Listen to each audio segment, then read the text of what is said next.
수십 년 동안 이란은 이런 상황에 대비해 왔습니다. 항상 이스라엘과 미국을 주시하면서 이란은 방공망을 구축하고 다가올 상황에 대응할 군대를 만들어 왔습니다. 이란은 실패했습니다. 미국은 이란에 대해 역사에 남을 만큼 엄청난 일을 했습니다. 10,000번째 목표물이 방금 타격당했고 이란은 사실상 버틸 수 있는 것이 거의 남지 않았습니다. 3월 25일 미 중앙사령부 사령관인 브래드 쿠퍼 제독은 에픽 퓨리 작전 동안 미국이 지금까지 달성한 모든 성과에 대한 최신 분석을 발표했습니다.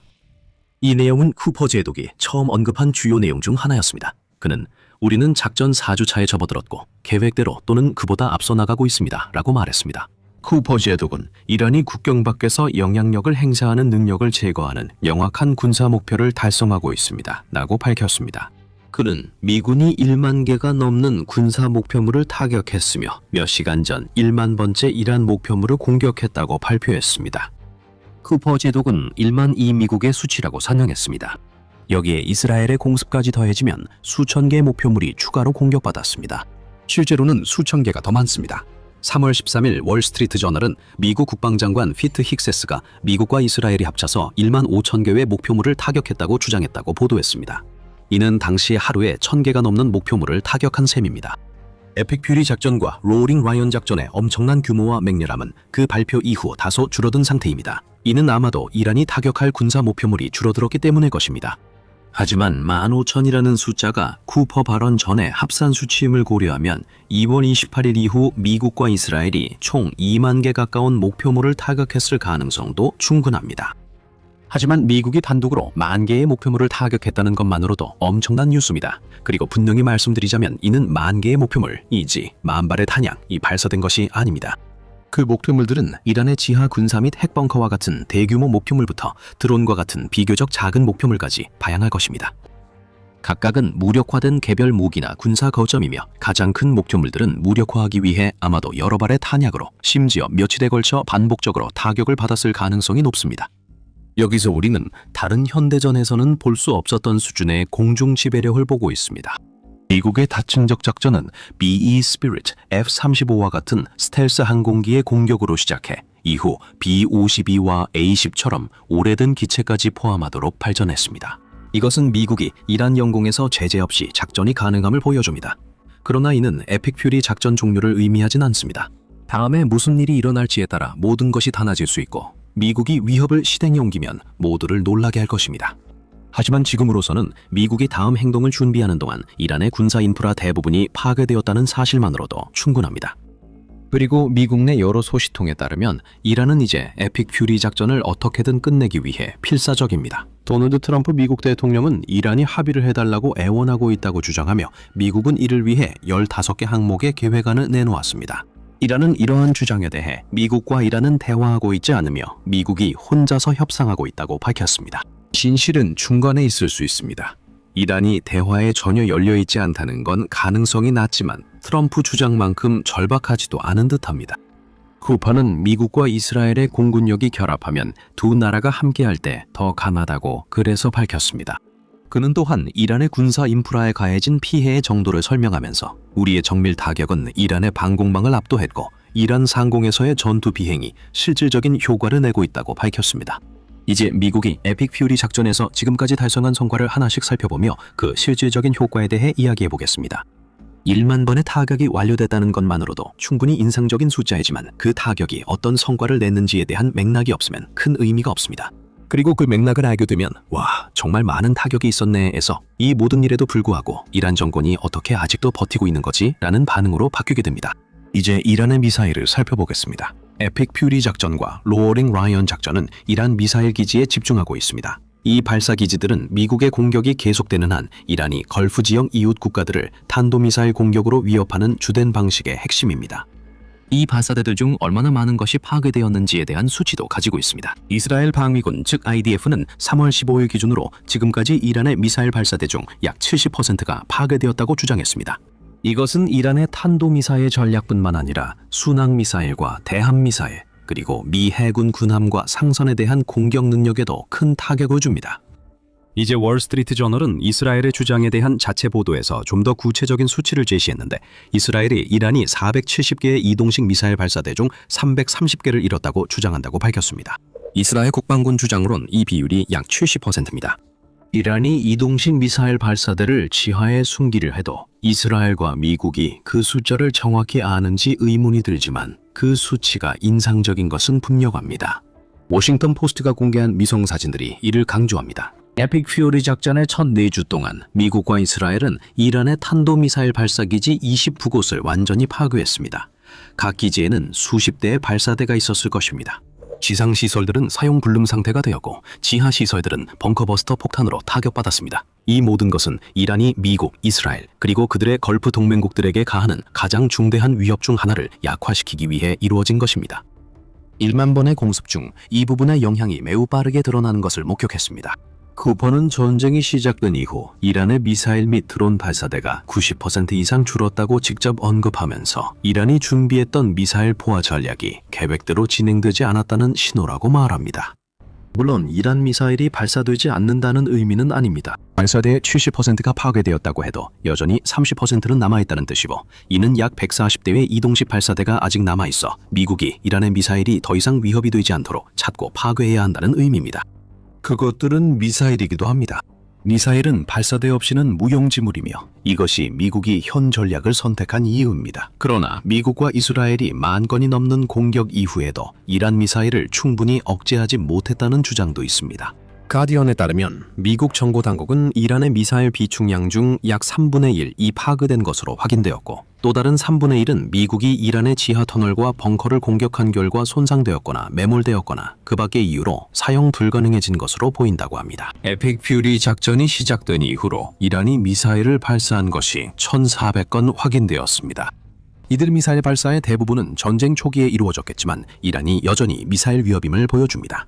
다만 이전과 비교하면 그 위협 수준이 크게 약화된 상태입니다. 하지만 이 지점에서 이란 미사일 전선에 변화가 생기기 시작합니다. 10,000번의 공습으로 무력화된 것은 발사대와 미사일 비축뿐만이 아닙니다. 쿠퍼가 설명하듯이 미국은 이란의 미사일 및 해군 생산 시설도 표적으로 삼았습니다. 쿠퍼는 이란이 해군 함정, 미사일, 공격 드론을 대규모로 제조할 뿐 아니라 관련 기술을 발전시키고 이를 지역 및 전 세계 악의 세력에 확산시킬 능력도 있다고 설명합니다.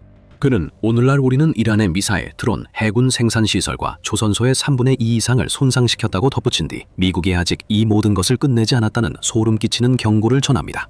쿠퍼는 이란의 더 광범위한 군사 제조 체계를 제거하는 것도 의지에 올라 있다고 선언합니다.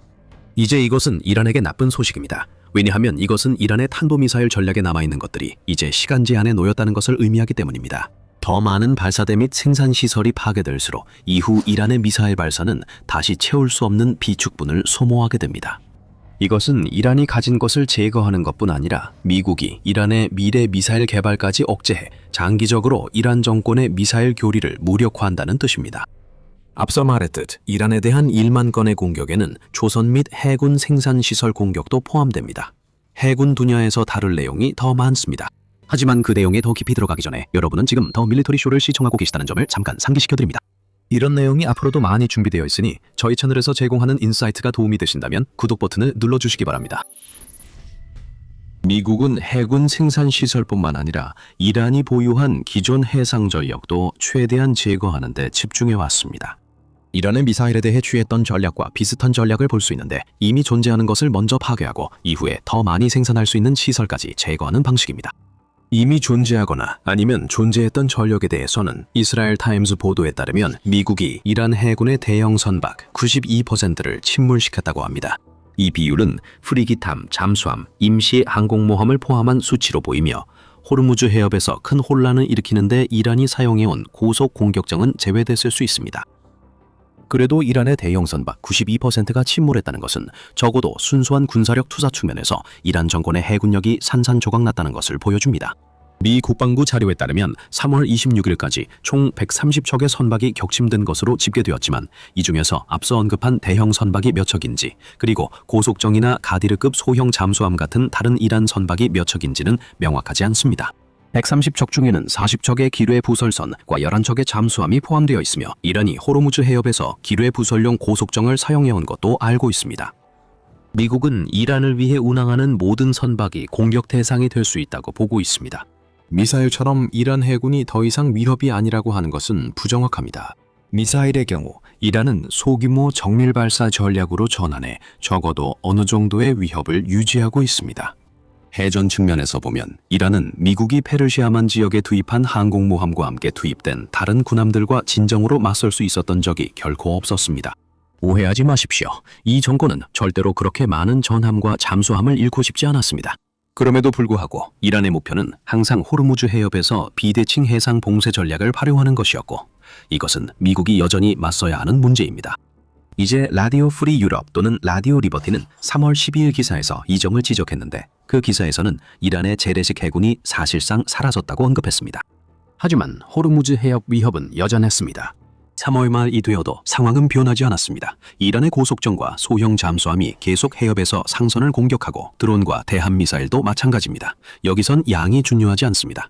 이란은 전 세계 석유의 20%가 흐르는 이 해협을 통과하려는 모든 선박을 공격할 필요가 없습니다. 가끔씩 공격만 해도 항해가 너무 위험해져서 보험사들이 보상을 거부하고 선장들도 그 해역을 항해하려 하지 않게 됩니다. 초기 1만 번의 공격으로 이란의 재래식 해군은 사실상 무력화됐습니다. 앞으로 1만 번의 공격은 이란 해군의 비대칭 전략에 더 집중될 것입니다. 이제 미국이 이 모든 걸 어떻게 해낼 수 있는지 궁금할 수 있습니다. 네, 미국은 에피퓨리 작전 전부터 압도적 공군력을 보유하고 있었지만 이란도 미국을 막을 다층 방공 시스템이 있을 것으로 예상됐습니다. 그 방공망은 실패했고 1만 번의 공격 중 일부를 차지했던 초기 타격이 그 주요 원인 중 하나였습니다. 제공권은 이미 확보되었고 이란의 방공 전력에 관한 수치들이 모든 것을 보여줍니다. 이제 3월 5일경에 이스라엘 방위군은 이란의 방공망 중 약 80%가 무력화되었다고 주장했습니다. 이는 직접적으로 시스템을 파괴하거나 타격과 사이버 공격을 통해 레이더를 제거함으로써 이루어진 것입니다. 그리고 그 시점에서 이스라엘 방위군은 약 2,500회의 타격을 가했고 약 6,000발의 탄약을 사용했습니다. 이것만 봐도 미국이 10,000회의 타격에서 얼마나 많은 무기를 사용했을지 짐작할 수 있습니다. 간단히 계산하면 미국이 10,000개 목표를 타격하는데 최대 24,000발의 탄약을 썼을 수 있다는 결론이 나옵니다. 이는 미국이 이스라엘과 같은 양의 탄약을 사용했다고 가정한 것입니다. 이란의 방공망은 이후로 크게 변하지 않았습니다. 이미 네트워크 80%가 무력화되어 굳이 크게 달라질 것도 없습니다. 이란은 하늘을 방어하기 위해 고립된 방공 시스템에 의존할 수밖에 없으며 이 시스템들은 너무 넓게 분산되어 있고 종종 미국이 하늘에서 가하는 위협에 제대로 대응하지 못합니다. 이렇게 이란의 방공망이 초기에 붕괴되면서 공중 우위가 확보되었고 이것이 쿠퍼가 주장하는 1만 개의 목표물 타격당하는 길을 열어주었습니다. 이제 키바도 공중 우위가 미국의 B-52 폭격기 부대가 이란을 상대로 대규모 공습을 감행하고 하늘에서 우리의 압도적인 지배력을 과시할 수 있을 정도로 확장되었다고 지적합니다. 그 발언은 의미심장한데 B-52는 미국 폭격기 중 최신 기종과는 거리가 멀고 1950년대 중반 첫 비행 이후 스텔스 기능도 없습니다. 그리고 기술적으로도 그리 첨단은 아닙니다. 이 폭격기가 제공하는 것은 이란에 대량으로 투하할 수 있는 엄청난 양의 탄약 적대 능력입니다. 이란 방공망이 유효했다면 이 폭격기는 이란 영공에서 작전하지 못했을 것입니다. B-52는 너무 크고 너무 쉽게 발견됩니다. 이란의 방공망을 구성하는 구형 러시아 및 중국 방공 시스템으로도 쉽게 포착될 수 있습니다. 이 폭격기가 실제로 비행하고 있다는 사실만으로도 이란의 방공망이 얼마나 철저하게 무력화되었는지를 보여줍니다. 그리고 같은 말을 A-10과 아파치 헬리콥터에도 적용할 수 있습니다. 미국이 호르무즈 해협에 배치한 이 두 기종은 이란이 가하는 위협이 이제는 고립된 일부 방공망에만 국한되기 때문에 반복적으로 출격할 수 있습니다. 이 항공기 투입을 보면 미국이 에피퓨리 작전에서 정밀 타격에서 무차별 강공으로 전환한 것이 분명합니다. 10,000개의 목표물이 타격되고 계속해서 늘어나고 있는 것은 이란의 방공망이 너무 약해서 미국이 대규모 폭장량을 가진 비스텔스 항공기들을 이란에 투입할 수 있기 때문입니다. 하지만 미국의 공중전 중심 전략에는 문제가 있을 수 있습니다. 영상 초반에 언급했듯 에픽 퓨리 작전의 다음 전개가 모든 것을 바꿀 수 있습니다. 가디언지는 3월 26일 기사에서 이 상황을 더 냉소적으로 표현했는데 미국이 손쉬운 공중 승리가 눈앞에 있다고 착각했을 수도 있지만 10,000번의 공습에도 불구하고 이란이 여전히 항복하지 않았다는 사실을 알게 되었다고 주장했습니다. 다시 말해 미국이 아무리 이란의 군사 인프라를 효과적으로 파괴했다 하더라도 공군력만으로는 승리할 수 없을지도 모른다는 뜻입니다. 미국은 후속 조치로 지상군 투입이 필요할 수 있습니다. 물론 미국이 이란에 병력을 보내는 상황은 피하기를 바랍니다. 도널드 트럼프 본인도 이미 에픽 퓨리 작전이 마무리 단계에 접어들었다고 밝혔고 미국은 이란이 선택할 수 있는 여러 출구 전략을 마련하려 하고 있습니다. 앞서 언급한 15개 조항의 평화 계획이 그중 하나입니다. 트럼프 행정부는 미국이 1만 개의 표적을 타격함으로써 입힌 피해가 이란 정권을 굴복시켜 그들의 권력과 핵 야망을 제한하는 평화협정에 따르게 만들 수 있기를 바라고 있습니다. 그 협정은 또한 이란이 여전히 쥐고 있는 주요 지렛대인 호르무즈 해협을 다시 열게 될 것입니다. 하지만 그 탈출구가 통하지 않는다면 두 번째 탈출구는 3월 25일 백악관 대변인 캐롤라인 레빗이 트럼프 대통령은 허세를 부리지 않으며 지옥을 쏟아부을 준비가 되어 있다고 말했을 때 암시되었습니다. 이란은 다시는 오판하지 말아야 합니다. 즉 평화계획 미동의 시 미국이 군대 투입하겠다는 의미입니다. 미국은 이미 이런 가능성에 대비하고 있으며 이 영상이 제작될 당시 제82공 수사단의 공수부대원들이 중동으로 이동 중이었습니다. 미국은 또한 2개의 해병 원정대 MEU를 배치했으며 그중 하나는 이미 USS 트리폴리 함이 이끄는 상륙 강습단과 함께 도착했습니다. 이제 약 2,000명의 해병대를 포함해 3,500명의 미군 병력이 이미 페르시아만에 주둔하고 있다는 뜻입니다. 두 번째 해병 원정대가 도착하면 인원이 거의 2배로 늘고 최대 3,000명의 공수부대원도 있을 수 있습니다. 이것은 지상 침공 부대이지만 이란 본토를 상대하기에는 충분히 큰 규모는 아닙니다. 그들의 주요 목표는 호르무즈 해협 주변 섬들일 가능성이 크며 미국은 해협을 강제로 열고 이란 경제에 큰 압박을 가하려 이 지역을 장악할 수 있습니다. 워싱턴 포스트는 펜타곤이 이란에서 몇 주 동안 진행할 지상작전 전략을 마련했으며 이란 주요 석유 거점인 카르그 섬 점령 가능성도 높다고 보도했습니다. 그러나 도널드 트럼프는 아직 이 계획을 승인하지 않았고 미국은 이란의 다음 행동을 기다리고 있습니다. 아마도 이란 국회의장 모하메드 바가 갈리바프가 이미 그 다음 행동이 무엇일지 암시했을지도 모릅니다. 3월 29일 에픽 퓨리 작전의 생중계에서 BBC는 갈리바프가 이란은 미군이 지상에 들어오기를 기다리고 있다고 주장했다고 보도했습니다. 그래야 그들에게 불벼락을 내릴 수 있기 때문입니다. 이제 이란의 전략은 분명해졌습니다. 이란 정권은 미국이 공습으로 1만 개의 표적을 타격했지만 생존했습니다. 이제 이란은 에픽 퓨리 작전에서 미군이 더 많은 병력을 잃게 될 위험이 커지는 지상작전을 강요하기 위해 버티려 하고 있습니다. 조만간 뭔가 극적인 변화가 일어나지 않는 한 지상군 투입은 거의 불가피해 보입니다. 두란 정권은 한 가지를 반드시 기억해야 합니다. 1만 번의 공습이 이어지고 있을 뿐 1만 개 목표가 끝난 건 아닙니다.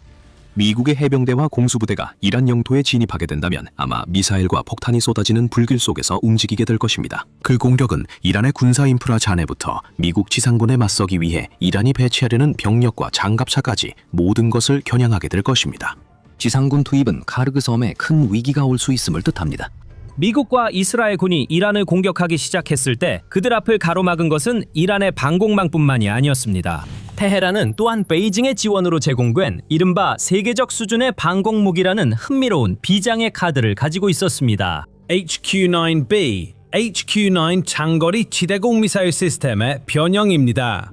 이란과 중국 모두에게 불행하게도 그 시스템은 기대에 미치지 못했습니다. 그것은 미국의 공습의 무게와 강도에 완전히 짓눌려 값비싸고 창피한 실패작에 불과하다는 것이 증명되었습니다. 중국 입장에서는 이런 일이 일어나서는 안 됐습니다. HQ-9는 중국 방위산업의 대표적인 제품 중 하나로 여겨지고 있습니다. 이 시스템에 대한 작업은 1970년대에 시작되었고 본격적인 개발은 1980년대 후반에 곧바로 시작되었습니다.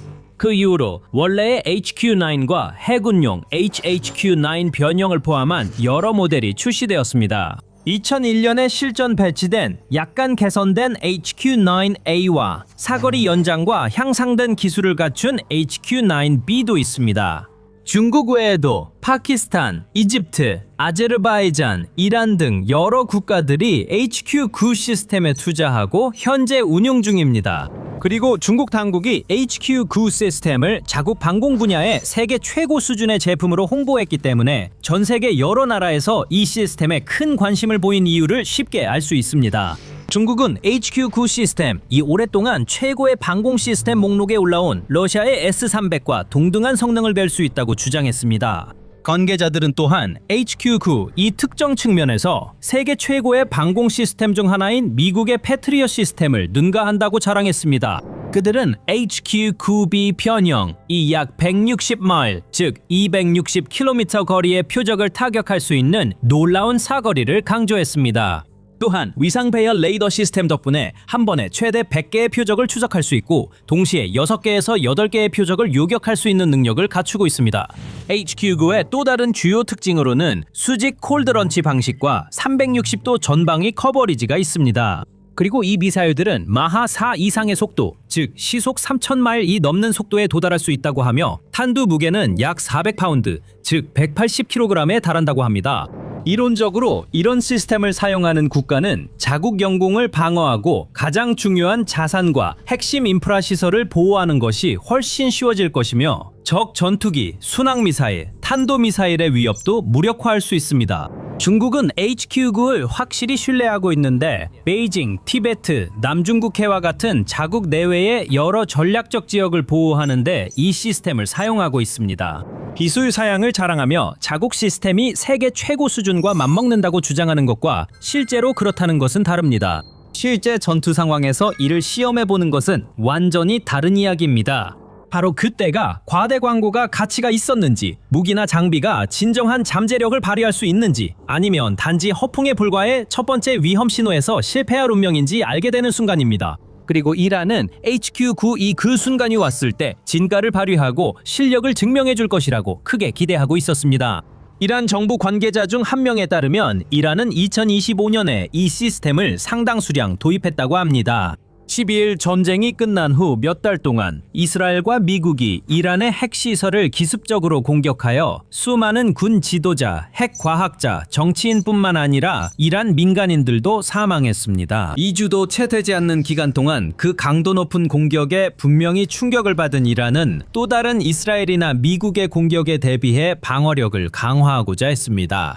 이란은 중국과 석유와 무기를 맞바꾸는 협상을 통해 중국의 HQ9 시스템을 여러 대 구입했을 뿐만 아니라 자국 전역에 걸쳐 다층 방공망을 구축하기 시작했습니다. 이 방공망은 바바르 373과 코르다드 15와 같은 국내 개발 플랫폼뿐만 아니라 러시아산 판치르 S1과 S300 같은 수입 방공 시스템으로 구성되었습니다. 이란은 또한 장소를 신속하게 이동할 수 있는 수많은 이동식 방어 시스템을 보유하고 있었습니다. 이 시스템들은 필요에 따라 전략적 위치에 배치될 수 있었습니다. 이렇게 강력한 기술로 구성된 이 방공망은 이란의 영공을 거의 침투 불가능하게 만들 수 있었고 어쩌면 그래야만 했습니다. 이 방공망은 이란 최고 지도자 알리 하메네이의 테헤란 관저, 그리고 다양한 핵시설, 군사기지, 비행장 등 국가에서 가장 가치 있고 전략적인 장소들을 지키는 데 도움을 주었습니다. 그리고 HQ9는 미국과 이스라엘의 항공기와 미사일 수십 대를 추적하고 빠르고 효율적으로 하나씩 격추시키는 데 있어 이 방공망의 핵심 역할을 했어야 했습니다. 하지만 실제로는 그렇지 않았습니다. 대신 2026년 2월 28일 미국과 이스라엘이 공격을 시작했습니다. 이스라엘 F-15 전투기들이 출격하여 스페로우 미사일과 기타 정밀 유도탄을 알리 하메네이의 관저와 같은 주요 표적에 발사했고 분쟁이 시작된 지 몇 시간 만에 최고 지도자를 사살했습니다.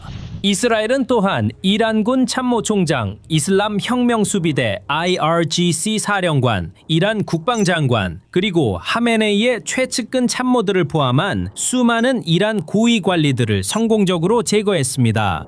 한편 미군 전투기와 폭격기들도 이란 영공을 침투해 불과 몇 시간 만에 수백 개의 표적을 타격했습니다. 이란 31개 주 중 20개가 넘는 주의 여러 지역이 미군의 폭탄과 미사일의 위력을 온전히 체감했으며 기지, 시설, 인프라, 레이더와 방공 시스템 같은 군사 자산들이 지도에서 사라지거나 연기만 남은 잔해 더미로 변했습니다. 시간이 지날수록 폭발과 파괴에 대한 보고가 계속해서 들어왔습니다. 이란의 자산들은 하나씩 체계적으로 파괴되고 있었고 그렇게 공들여 구축했던 이란의 방공망은 이런 종류의 공격으로부터 나라를 지켜줄 것으로 여겨졌지만 어디에서도 그 모습을 찾아볼 수 없었습니다. 이란 지휘관들은 전혀 예상치 못했습니다. 그들은 미국과 이스라엘의 공습이 워낙 강력하기 때문에 어느 정도 피해를 입을 수밖에 없다는 것은 알고 있었지만 최소한 반격을 가해서 상대에게도 어느 정도 타격을 줄 수 있을 것이라고 생각했습니다. 그리고 그들은 HQ9에 의존하고 있었습니다. HQ9은 150마일 이상 떨어진 곳에서 접근하는 공중 위협을 탐지할 수 있을 것으로 기대됐으니까요. HQ-9은 이스라엘 전투기와 미국 미사일을 충돌 몇 분 전부터 포착할 수 있었어야 했고 신속하고 정밀하게 요격 미사일을 발사해 이를 막으면서 많은 생명과 소중한 인프라를 지킬 수 있었어야 했습니다. HQ-9A 위상 배열 레이더 시스템은 동시에 수십 개의 적 자산을 포착하고 추적할 수 있었어야 했으며 지상부대와 다른 시스템에 귀중한 정보를 제공해 이란이 다음 단계를 계획하고 주요 대응책을 실행하는 데 필요한 데이터를 제공했어야 했습니다. 음속의 4배 속도로 비행하며 첨단 항법 및 유도 기술을 갖춘 HQ-9의 고속 미사일은 적의 공격을 요격하거나 미국 항공기를 하늘에서 격추시키는 데 큰 어려움이 없어야 했습니다. 하지만 HQ-9은 전투가 시작되자마자 거의 완전히 무용지물이 되고 말았습니다. 그리고 이 모든 것은 이 시스템의 치명적인 약점, 즉 전자전 취약성 때문입니다. 여러 언론 보도에 따르면 미국은 이란의 레이더와 방공망을 교란하기 위해 보잉 EA-18G 그라울러 전자전기를 투입했습니다. 이렇게 해서 전투기와 폭격기들이 공격당하거나 격추될 걱정 없이 안전하게 이동할 수 있는 구역과 통로를 만들었습니다. 많은 현대 방공 시스템은 전자전을 염두에 두고 설계 및 개발되었으며 교란이나 신호 간섭에 대응할 수 있는 자체적인 정교한 대응책을 갖추고 있습니다. 하지만 HQ-9은 이런 보이지 않는 공격에 대해 전혀 준비가 되어 있지 않았던 것 같습니다. 그라울러의 강력한 전자기 간섭에 직면하자 시스템의 통신이 마비되었습니다. 지휘센터와의 완벽한 통합이 불가능해지면서 순식간에 눈이 멀고 입이 막힌 셈이 되었습니다. 그로 인해 홍보된 위상 배열 레이더도 제대로 작동하지 않았습니다. 100개 표적을 동시에 추적한다 했지만 하나도 제대로 포착하지 못했습니다. 교란 신호로 인해 화면에는 가짜 표적이 가득 찼고 실제 표적인 F-35 전투기와 토마호크 미사일은 아무런 탐지 없이 지나갔습니다. 눈이 멀고 마비되어 적 표적을 정확하게 식별하는 것은커녕 공격조차 할 수 없는 상태였습니다. HQ-9는 값비싼 금속 덩어리에 불과하게 되었고 완전히 무력해져 미국과 이스라엘군이 손쉽게 제거할 수 있는 쉬운 표적이 되었습니다. 이런 시스템들이 기대에 못 미친 건 이번이 처음이 아니었습니다. 하지만 그 이야기에 더 깊이 들어가기 전에 이와 관련된 내용이 더 있습니다. 만약 여러분이 더 밀리터리 쇼를 유익하게 보고 계시다면 구독하는 것을 잊지 마세요. 이제 HQ-9의 이란에서의 치명적인 붕괴는 사실 지금까지 두 번째로 주목받는 실패입니다. 2025년 5월로 돌아가 보면 파키스탄은 인도의 신도르 작전 공격에 맞서 카라치와 후루 같은 주요 지역의 기지와 중요한 인프라를 방어하기 위해 이 시스템들 중 일부를 파괴했습니다. 파키스탄 지휘관들은 평판이 높은 중국산 HQ-9가 인도 미사일 공격을 막아낼 것이라 기대했지만 그들은 틀렸습니다. 이스라엘과 미국이 이란의 다층 방공망에도 불구하고 성공적으로 폭격을 가했던 것처럼 인도군도 여러 파키스탄 지역의 수많은 목표물을 타격하는 데 성공했고 비교적 손쉽게 적의 방어선을 돌파했습니다. 인도는 이스라엘의 전자전 기술을 영리하게 활용해 파키스탄의 레이더와 통신을 교란시켰고 HQ-9를 포함한 일부 방공 시스템을 무용지물로 만들었습니다.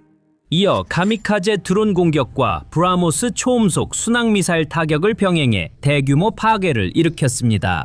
만약 HQ-9에 대한 중국의 주장이 사실이었다면 이런 일은 없었어야 합니다. HQ-9는 멀리서 다가오는 위협을 쉽게 탐지하고 고속 미사일을 발사해 이를 제거했어야 했습니다. 하지만 실제로는 화면이 잡음으로 가득 찼고 레이더는 아무것도 감지하지 못했으며 미사일은 실제로 조준할 명확한 목표 없이 발사되지도 못했습니다. 그 사건 이후 중국 시스템을 옹호하려는 사람들은 이것이 운용자의 실수이거나 HQ-9가 원래 중국에서 사용하도록 설계된 환경과는 매우 다른 익숙하지 않은 장소에 배치된 결과라고 주장할 수도 있었을 것입니다. 하지만 이제 HQ-9는 한 번이 아니라 두 번, 그리고 매우 다른 두 장소에서 서로 다른 두 적군을 상대로 실패했습니다. 그것은 불운한 사건으로 변명하거나 무시할 수 있는 일이 아닙니다. 이 방공 시스템들은 그동안의 허세와 자랑에도 불구하고 목적에 부합하지 않는다는 것이 분명히 드러났습니다. 그리고 이 부분은 경험에서 비롯됩니다. 세계 최고의 방공 시스템은 실제 전투 상황에서 여러 번 그 성능이 입증된 것들입니다. 예를 들어 이스라엘의 아이언도움은 수년간 다양한 적군의 수많은 공격을 견뎌내며 예루살렘과 텔아비브 같은 도시에서 수백만 명의 사람들을 보호하고 헤아릴 수 없는 피해와 파괴를 막아냈습니다. 미국의 패트리어트 시스템. 이 역시 1990년대 초 페르시아만 전쟁에서 실제 전투를 통해 그 효과가 입증되었고 2000년대 미국의 이라크 침공과 다양한 다른 분쟁에서도 오랜 기간 사용되었습니다. 이 시스템은 러시아 우크라이나 전쟁에서 우크라이나가 러시아 미사일 공격에 맞서 마을, 도시, 군사 시설을 방어하는 데 활용되고 있습니다. 이러한 시스템들이 광범위하게 사용되고 풍부한 경험을 쌓았기 때문에 운용자들은 앞으로의 전략을 세우고 이 방공 시스템에서 더 많은 가치를 이끌어내는 데 활용할 수 있는 방대한 전투 데이터를 보유하고 있습니다. 이로 인해 패트리엇과 아이언돔과 같은 시스템들은 시간이 지남에 따라 본질적으로 진화하여 더욱 강력하고 똑똑하며 효율적으로 발전할 수 있었습니다. 이에 비해 HQ9는 중국의 타클라마칸 사막과 같은 철저히 통제된 시험장에서만 운용된 경험 외에는 특별한 실전 경험 없이 방공 분야에 등장했습니다. 그곳에서 HQ9는 미리 프로그램된 경로를 따라 느리게 움직이는 드론을 격추할 수 있다는 것을 입증했을지도 모릅니다. 하지만 그것은 실제 전투에서 적이 다양한 무기를 동원해 공격해오는 상황과는 전혀 다릅니다. 사방에서 날아오는 미사일과 드론, 그리고 최첨단 전자전 시스템이 당신의 공격 능력을 무력화하기 위해 모든 수단을 동원하는 상황에서는 전혀 다릅니다. 파키스탄과 이란의 실제 전장 속에서 HQ9는 그 열기와 치열함에 제대로 대응하지 못하는 것으로 드러났습니다. 이는 최근 몇 년간 중국산 군사 장비에 투자한 모든 국가들에게 큰 우려의 원인이 되어야 합니다. 그리고 그런 나라들이 상당히 많습니다. 실제로 분쟁과 군사 지출 데이터를 다루는 최고의 연구기관 중 하나인 스톡홀름 국제평화연구소의 최근 자료에 따르면 중국은 전 세계 무기 수출의 약 6%를 차지하고 있습니다. 지도에 따르면 최근 여러 대륙에 걸쳐 수십 개국이 다양한 양의 중국산 무기와 방위 시스템을 구매한 것으로 나타났습니다. 여기에는 아프리카 거의 전역은 물론 아시아의 많은 지역, 그리고 유럽과 아메리카의 여러 나라들도 포함됩니다. 일부 국가는 국방을 거의 전적으로 중국에 의존하고 있습니다. 예를 들어 파키스탄은 베이징의 최대 고객으로 2020년부터 2024년까지 중국 무기 수출의 63%를 차지했습니다. 아시아의 미얀마와 방글라데시부터 아프리카의 나이지리아와 알제리까지 다른 나라들도 중국산 드론, 전차, 항공기, 장갑차, 미사일, 소화기 등을 대량으로 구매했습니다. 미국, 영국, 프랑스, 독일과 같은 서방 국가들처럼 큰 군사 예산이 없는 이러한 많은 나라들에게는 중국에서 무기를 구매하는 것이 매우 합리적입니다. 중국산 무기 체계는 미국, 유럽, 러시아산에 비해 대체로 훨씬 저렴하고 중국은 혁신적인 기술과 뛰어난 사양을 내세우며 자국 제품을 효과적으로 홍보하고 있습니다. 하지만 파키스탄에 이어 이란에서도 중국의 HQ9 시스템 이 기대만큼 성능을 내지 못하는 모습을 지켜보면서 검증된 서방 무기 대신 값싼 중국산 장비를 선택했던 나라들은 이제 그 선택을 후회하기 시작할지도 모릅니다. 많은 나라들이 지금 이 순간에도 이 장비들이 얼마나 결함이 많고 고장이 잦으며 비효율적인지 깨닫고 있을 것입니다. 이로 인해 일부 국가들은 머지않은 미래에 추가로 중국산 무기 시스템을 수입하는 대신 방어력을 강화하기 위해 러시아나 유럽연합 국가들과 같은 다른 나라로 눈을 돌릴 수도 있습니다. 이는 중국의 나쁜 소식이고 이것만이 베이징이 걱정해야 할 유일한 이유는 아닙니다.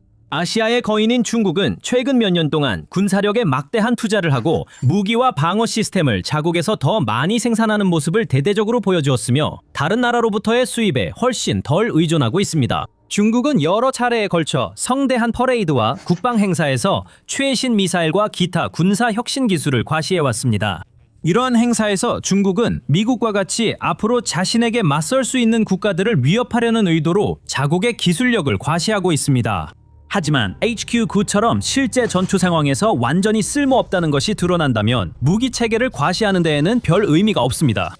실제로 이런 주목받는 실패 사례들은 중국이 세계 방위 분야의 선도국이라는 명성을 높여주기는커녕 오히려 그 명성을 무너뜨리고 있습니다. 갑자기 중국 군대는 그토록 필사적으로 보이려 했던 것만큼 무섭거나 위압적으로 보이지 않습니다. 오히려 그 약점들이 모두에게 드러나고 있습니다. 엉성한 조립, 저급 전자부품, 표절된 설계, 그리고 문서상으로는 그럴듯하지만 실제로 중요한 전장에서 성과를 내지 못하는 임시 방편식 설계도 같은 약점들이 드러나고 있습니다. 현대전은 첨단 기술, 완벽한 시스템 통합, 그리고 하드웨어만큼이나 발전된 소프트웨어를 요구합니다. 무기 시스템이 단순히 강력한 위력을 발휘하고 거대한 폭발탄두를 발사하는 것뿐만 아니라 전 세계적으로 사용되는 고도의 전자전 전술에도 견딜 수 있도록 해줍니다. 베이징에게 불행하게도 그들이 개발해온 무기 시스템들은 이런 종류의 전투에 적합하지 않은 것으로 보입니다. 러시아와 여러 면에서 비슷하게 베이징도 뒤처지고 있는 것으로 보이며 구식 철학에 집착하고 이전보다 더 크고 더 강하고 더 빠른 무기를 끊임없이 만들고자 하는 절박한 욕망에 의해 움직이고 있습니다. 하지만 오늘날 분쟁에서 그 무기가 효과적으로 쓰이도록 기술적 노력을 기울이길 거부하고 있습니다. 사실 미사일이 아무리 빠르게 날아도 적의 방어망을 신뢰성 있게 회피하지 못한다면 아무 소용이 없습니다. 또한 그로울러와 같은 전자전기가 사정권에 들어왔을 때 세계적인 수준의 전자전 방어와 다른 중요한 기술들이 없다면 방공 시스템이 아무리 사거리가 길고 동시에 여러 표적을 추적할 수 있다고 해도 의미가 없습니다. 이것이 바로 HQ-9의 실패가 그렇게 중요한 이유입니다. 이것은 미국과 이스라엘 미사일의 이란 표적 타격을 허용해 정권 수뇌부가 제거되고 방어력의 상당 부분이 무력화됐다는 것만이 아닙니다. 이것은 앞으로 중국에게 어떤 의미가 있는지도 중요합니다. 중국의 무기 수출국으로서의 신뢰도는 큰 타격을 입었습니다. 앞으로 수년 동안 구매자들은 이번 사건을 되돌아보며 중국산 장비에 대한 투자에 대해 다시 생각하게 될 것입니다. 동맹국들은 베이징의 선전 기계를 덜 믿게 될 것이고 최신 미사일 시스템과 방어 체계에 대한 터무니없는 주장도 받아들이지 않을 것입니다. 중국 내에서도 비록 공개적으로 인정하지는 않겠지만 그 나라의 지휘관들은 자신들의 시스템이 주장만큼 강력하지 않다는 사실을 서서히 그러나 확실히 깨닫게 될 것입니다. 그로 인해 인민해방군의 향후 군사작전, 예를 들어 대만 점령과 같은 시도는 훨씬 더 위험하고 리스크가 커질 것입니다. 중국 군사 우위에 대한 신화는 산산조각났으며 이제는 되돌릴 수 없습니다. 미국은 러시아군이 막을 수 없어 당황하게 만든 새로운 공중 타격 무기를 도입했습니다. 이것은 새로운 극초음속 미사일이나 지향성 에너지 무기 또는 수백만 달러가 드는 초고급 시스템이 아닙니다. 물론 러시아인들은 미국의 최신 버전의 그런 무기들에도 당황하고 있습니다.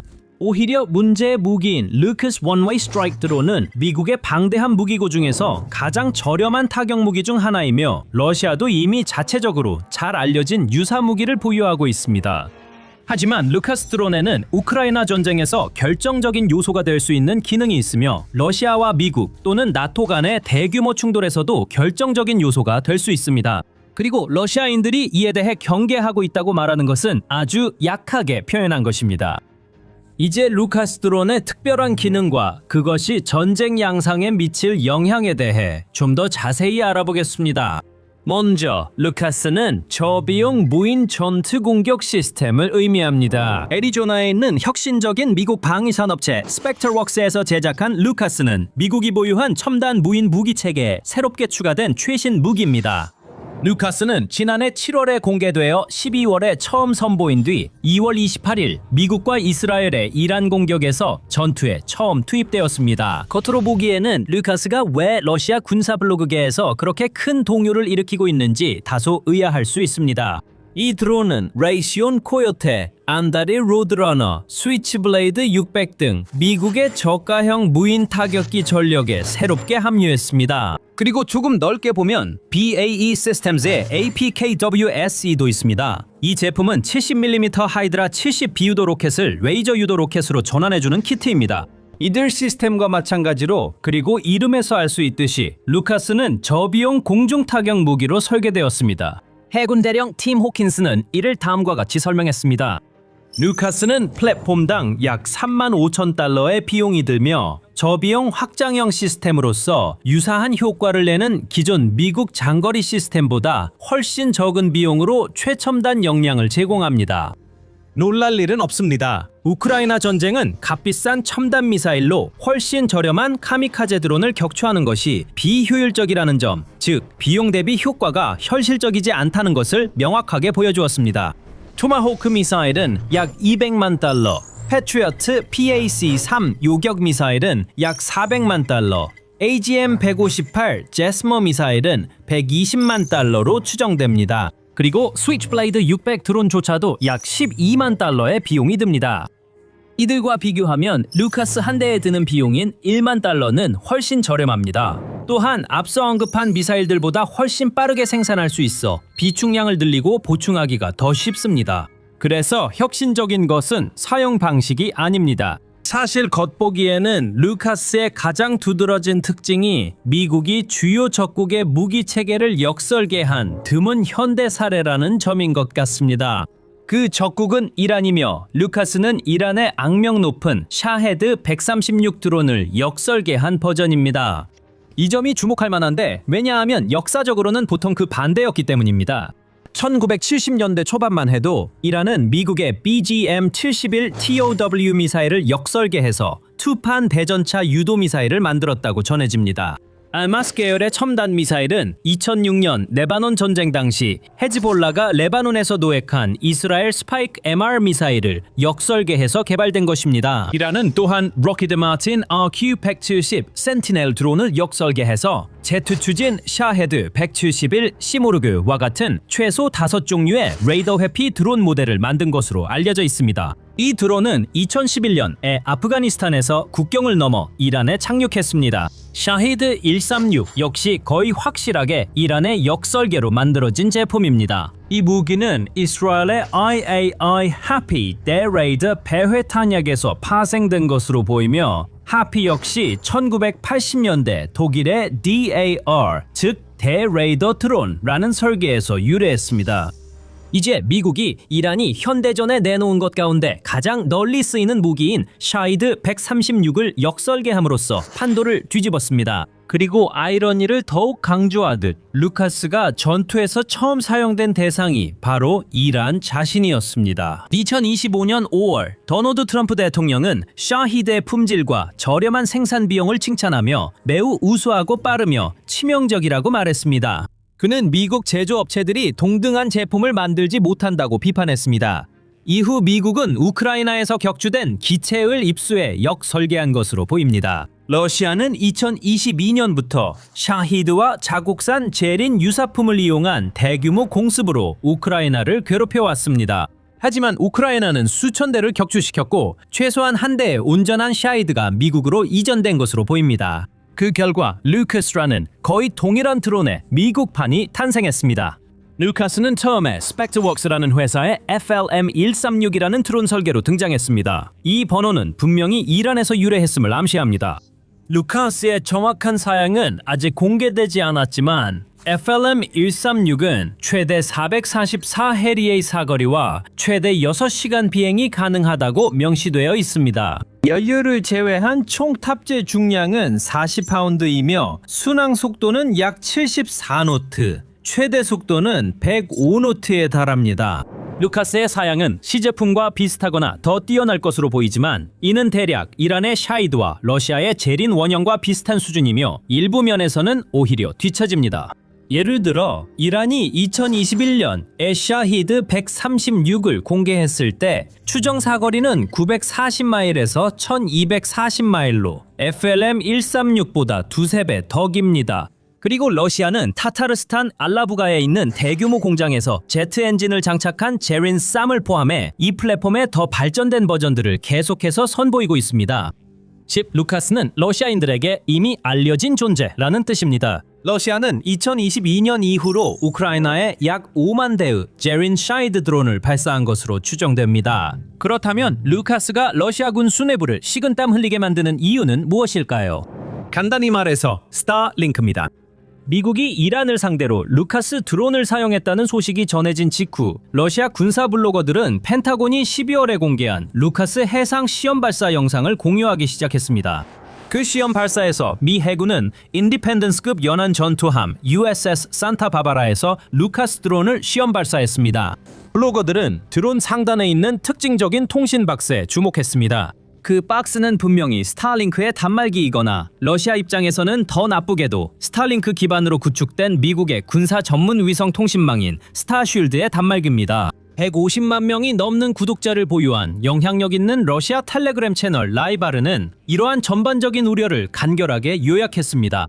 피할 수 없었던 일이 결국 일어났습니다. 스타링크 단말기가 미국의 제린형 루카스 드론에 설치되어 일론 머스크의 네트워크가 운영되는 전 세계 어디서든 전파 방해에 강한 통신이 가능해졌습니다. 그게 무슨 뜻이냐고요? 라이브에 따르면 적 드론 공격의 효율성이 10배가량 높아질 거라는 뜻입니다. 전쟁에 집착하는 채널도 우려를 표했습니다. 우리는 무엇을 보고 있습니까? 그들이 이렇게 말했습니다. 스타링크 수신 안테나는 드론이 격추되지 않는 한 마지막 순간까지 연결을 유지하면서 목표물에 정확하게 유도될 수 있도록 해줍니다. 이제 스타링크는 이미 러시아 대통령 블라디미르 푸틴의 귀에서 연기가 나올 정도로 점점 더 그를 화나게 하는 단어가 되었습니다. 스타링크는 오랫동안 우크라이나군 통신의 핵심이었으며 특히 전장에서 중요한 역할을 해왔습니다. 2025년 동안 러시아는 스타링크 시스템을 점점 더 많이 무단으로 이용해왔고 심지어 스타링크로 유도되는 제린 드론까지 도입했습니다. 2월에 스타링크가 러시아의 스타링크 접속을 차단하면서 상황은 급변했습니다. 이로 인해 러시아의 실험이 중단되고 통신이 붕괴되면서 혼란이 발생했으며 러시아의 공세가 멈추고 우크라이나의 강력한 반격이 이어졌습니다. 통신 도구로 매우 효과적이지만 드론 운영 측면에서 스타링크의 가장 큰 가치는 스타링크를 이용한 드론이 전파 방해에 거의 영향을 받지 않는 점입니다. 현재 우크라이나와 러시아 모두 드론을 상대하는 주요 방법 중 하나는 전자전, 즉 EW를 사용해 드론을 목표로 유도하는 신호를 방해하는 것입니다. 전파 방해 신호는 드론이 목표를 빗나가거나 피해 없이 추락하고 심지어 상대에 의해 방향이 바뀌어 포획되게 만듭니다. 대부분의 FPV와 더 큰 채공형 카미카제 드론들은 GPS를 사용하거나 러시아의 경우에는 유도의 글로나스라는 유사 시스템을 사용합니다. 그래서 우크라이나와 러시아 모두 필연적으로 이러한 종류의 GPS 방해 전자전 기술을 완전히 익혔고 끊임없이 그 능력을 발전시키고 있습니다. 전설적인 우크라이나 전자전 전문가 세르게이 페스크레스노브, 즉 플래시라는 콜사인을 가진 인물에 따르면 러시아군은 우리의 주요 무인기 모든 종류를 전리품으로 포획했다고 합니다. 물론 그들은 우리 무인기 내부의 모든 전자장치, 통신 시스템, 그리고 내비게이션 시스템을 연구했습니다. 하지만 스타링크로 유도되는 드론은 전자전 시스템에게 악몽과도 같습니다. 러시아 군사 블로거들도 인정하듯이 이 드론들은 GPS로 유도되는 드론보다 훨씬 더 격추시키기 어렵기 때문입니다. 결국 신호의 문제입니다. GPS, 글로나스, 그리고 다른 내비게이션 위성들은 중궤도, 즉 MEO에서 작동합니다. 그건 지구에서 약 12,500마일 위입니다. 이러한 위성들은 궤도에 비교적 적은 수만 존재합니다. GPS는 31기, 글로나스는 24기, 중국의 베이더우는 35기, 유럽연합의 갈릴레오 네트워크는 25기입니다.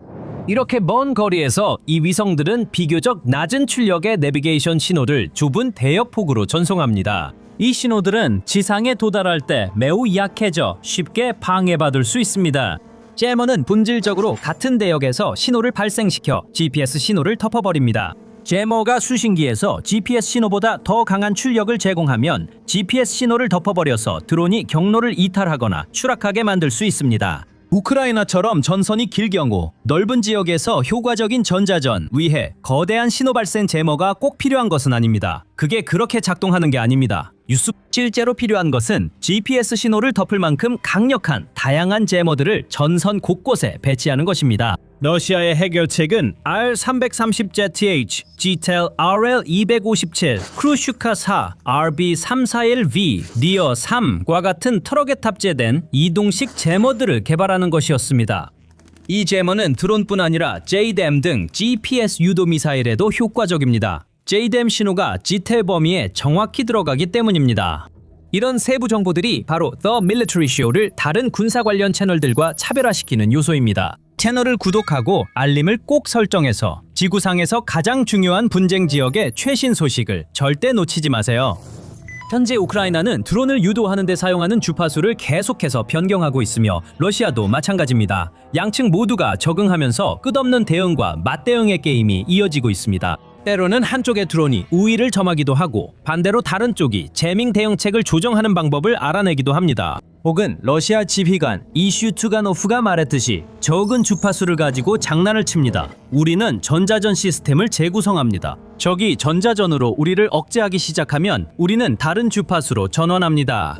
이 모든 것은 저 멀리 떨어진 MEO 위성에서 오는 약한 신호 덕분에 가능합니다. 하지만 스타링크는 완전히 다른 이야기입니다. 이것은 러시아에게 현재뿐만 아니라 가까운 미래에도 대응할 수단이 없는 문제를 제기합니다. 이건 방해 전파로도 막을 수 없습니다. 항법 위성과 달리 스타링크는 저지구 궤도, 즉 LEO에서 운용됩니다. 이 위성들은 지구에서 수천 마일 떨어져 있지 않습니다. 이 위성들은 지상 약 341마의 상공을 돌고 있습니다. 현재 궤도에는 약 1020개의 스타링크 위성이 있습니다. 마법 같은 1만 개라는 숫자는 2026년 3월 17일에 달성되었습니다. 이날 캘리포니아 밴덴버그 우주군 기지의 스페이스 런치 컴플렉스 사 이스트에서 발사된 펠컨 9 로켓 이 25개의 위성을 추가로 궤도에 올려놓았습니다. 스타링크는 실제로 2019년 5월 이후 총 11,529개의 위성을 발사했지만 이 중 일부는 고장나거나 궤도에서 이탈한 우주선을 대체하기 위한 것이었습니다. 이 위성들은 시속 약 17,000마일의 속도로 지구 주위를 돌고 있으며 지구를 뒤덮는 그물망을 형성해 지구 표면 어디에 있든 거의 모든 곳에서 연결이 가능한 서비스를 제공합니다. 이로 인해 러시아뿐만 아니라 이란, 중국 또는 스타링크로 유도되는 드론을 추락시키려는 다른 적대 세력에게도 두 가지 큰 문제가 생깁니다. 첫째로 각 스타링크 단말기는 예전의 위성 접시처럼 하나의 스타링크 위성에서만 신호를 받는 것이 아닙니다. 스타링크 단말기는 하늘을 가로지르며 움직이는 여러 위성들 사이에서 신호를 계속 주고받고 있습니다. 어느 한순간에도 각 단말기는 짧은 시간 동안 여러 위성들 사이를 오가며 신호를 전환하고 있을 가능성이 높습니다. 즉, 러시아는 단일 신호나 단일 방향만을 방해하면 되는 것이 아니라 움직이는 네트워크 위에 놓인 움직이는 표적을 맞춰야 한다는 뜻입니다. 두 번째로, 스타링크 위성은 GPS 위성보다 지구에 훨씬 더 가까이 있기 때문에 수신기에서 신호가 훨씬 더 강하게 잡힙니다. 그래서 러시아는 신호를 차단하고 덮어버리기 위해 훨씬 더 강력한 제머가 필요합니다. 더 강력한 신호가 있더라도 단일 위성 링크에 대해서는 러시아의 능력 밖의 일이 분명히 아닙니다. 하지만 마하 22가 넘는 속도로 움직이는 1만 개 이상의 위성 전체 네트워크를 제밍하려고 한다면 그건 완전히 다른 수준의 문제입니다. 이 시점에서는 난공불락의 문제입니다. 드론 제밍은 이제 전선 근처에 제머 트럭을 세워두는 문제만이 아닙니다. 루카스가 그럴 가능성이 높듯이 단말기가 지향성 안테나와 최신 신호 처리를 사용한다면 훨씬 더 강력한 제머를 대규모로 운용해야 합니다. 약한 신호를 단일 수신기에 제밍하는 대신 러시아는 이제 주파수 도약과 끊임없이 전환되는 다중 위성 링크를 압도해야 합니다. 이 링크는 러시아가 신호를 잡기 전에 기하학적 구조가 계속 바뀝니다. 기술적으로 대규모로는 가능하지만 필요한 규모는 가까운 미래에 러시아의 역량을 훨씬 넘어설 것이 거의 확실합니다. 중국 군사연구원 몇 명이 대만 상공에서 스타링크 연결을 차단하려면 얼마나 많은 제밍 장치가 필요한지 평가하기 위해 시뮬레이션을 진행했습니다. 그 네트워크를 차단하는 것은 중국의 대만 침공이 성공하려면 아마도 핵심적인 요소가 될 것입니다. 시뮬레이션 결과 완전히 차단하려면 최소 935대의 동기화된 고출력 공중 제밍 장치가 최적의 그리드로 배치되어야 한다고 결론지었습니다. 또는 저출력 시스템에 의존할 경우 중국은 비슷한 효과를 내기 위해 약 2,000대에 가까운 제밍 드론이 필요할 수도 있습니다. 이것을 우크라이나에 적용해보면 전선 길이가 500에서 750마일에 이르기 때문에 러시아는 겨우 맞닿게 하려면 수천 대의 트럭 탑재형 제밍 장치가 필요할 것입니다. 이제 러시아가 우크라이나의 스타링크를 활용한 장거리 드론 공격으로부터 자국 영토 내 수백만 평방마일을 방어해야 한다는 점까지 고려하면 이 문제가 얼마나 극복하기 어려운 알 수 있습니다. 스타링크는 확산 스펙트럼 변조 방식을 사용해 GPS보다 신호 제밍이 훨씬 더 복잡합니다. 이 전송 기술은 신호를 매우 넓은 주파수 대역에 걸쳐 분산시키며 이 패턴은 단말기와 네트워크만이 공유하는 암호화 키에 따라 끊임없이 변화합니다. 즉, 한 부분을 제밍해도 대부분은 잡음만 영향을 받을 가능성이 높다는 뜻입니다. 설령 전체 주파수 대역을 제밍할 만큼 충분한 장비와 막대한 전력을 모은다 해도 결국 암호화와 키 기반 변조 패턴에 부딪히게 됩니다. 기본 키 관리에 접근하지 않는 한 그 패턴을 예측할 수 없기 때문이죠. 그리고 그건 말할 것도 없이 급비 사항입니다. 결론적으로 러시아는 우크라이나에서 보여준 것보다 훨씬 더 강력한 제밍 장비를 대규모로 보유해야 한다는 겁니다. 그것만 해도 최소 수천억 달러가 들 가능성이 높습니다. 이미 전쟁 자금 조달에 어려움을 겪고 있는 나라에게는 사실상 불가능에 가깝죠. 그리고 전자전 장비가 우크라이나에 의해 완전히 파괴된 것도 아니라는 점을 명심해야 합니다. 실제로 이 장비들이 내뿜는 신호 때문에 우크라이나의 드론, 미사일 그리고 포병 공격에 어느 정도 손쉬운 표적이 되기도 합니다. 러시아 장비 손실을 시각적 확인 방법으로 추적하는 독립 웹사이트 오릭스 스피콥에 따르면 2022년 이후 우크라이나에 의해 최소 94대의 러시아 제밍 및 기만 시스템이 무력화된 것으로 기록되어 있습니다. 따라서 러시아는 필요한 제압 체계 구축을 위해 막대한 자금, 자원, 인력을 동원하고 이를 효과적으로 오랫동안 유지해야 합니다. 이러한 문제들은 미국이 스타링크 대신 스타쉴드 네트워크를 사용한다면 더욱 심각해질 것입니다. 스타쉴드는 2022년에 스페이스X가 미국 군대를 위해 특별히 구축한 전문 네트워크입니다. 회사 대변인에 따르면 스타쉴드는 국가안보작전에서 정부와 군사용으로 추가적인 보안과 암호화를 제공하며 미국 정부가 소유하고 통제하는 위성을 사용한다고 합니다. 이 네트워크는 최소 183개 전용 스타쉴드 위성을 포함하고 있으며 이 위성들은 향상된 보안, 지구 관측 센서, 그리고 탑재된 페이로드를 갖추고 있습니다. 또한 스타링크의 기존 인프라를 통한 안전하고 암호화된 통신도 제공합니다. 만약 미국이 루카스의 스타쉴드 링크를 적용한다면 러시아가 이를 방해하는 일은 더욱 불가능해질 것입니다. 스타쉴드의 암호화, 인증, 그리고 키 관리가 더욱 강화되고 엄격하게 통제되어 있기 때문에 스푸핑은 훨씬 더 어려워지고 제밍은 훨씬 더 많은 비용이 들게 됩니다. 하지만 러시아의 상황은 더욱 악화됩니다. 루카스 드론뿐 아니라 걱정해야 할 것이 더 있기 때문입니다.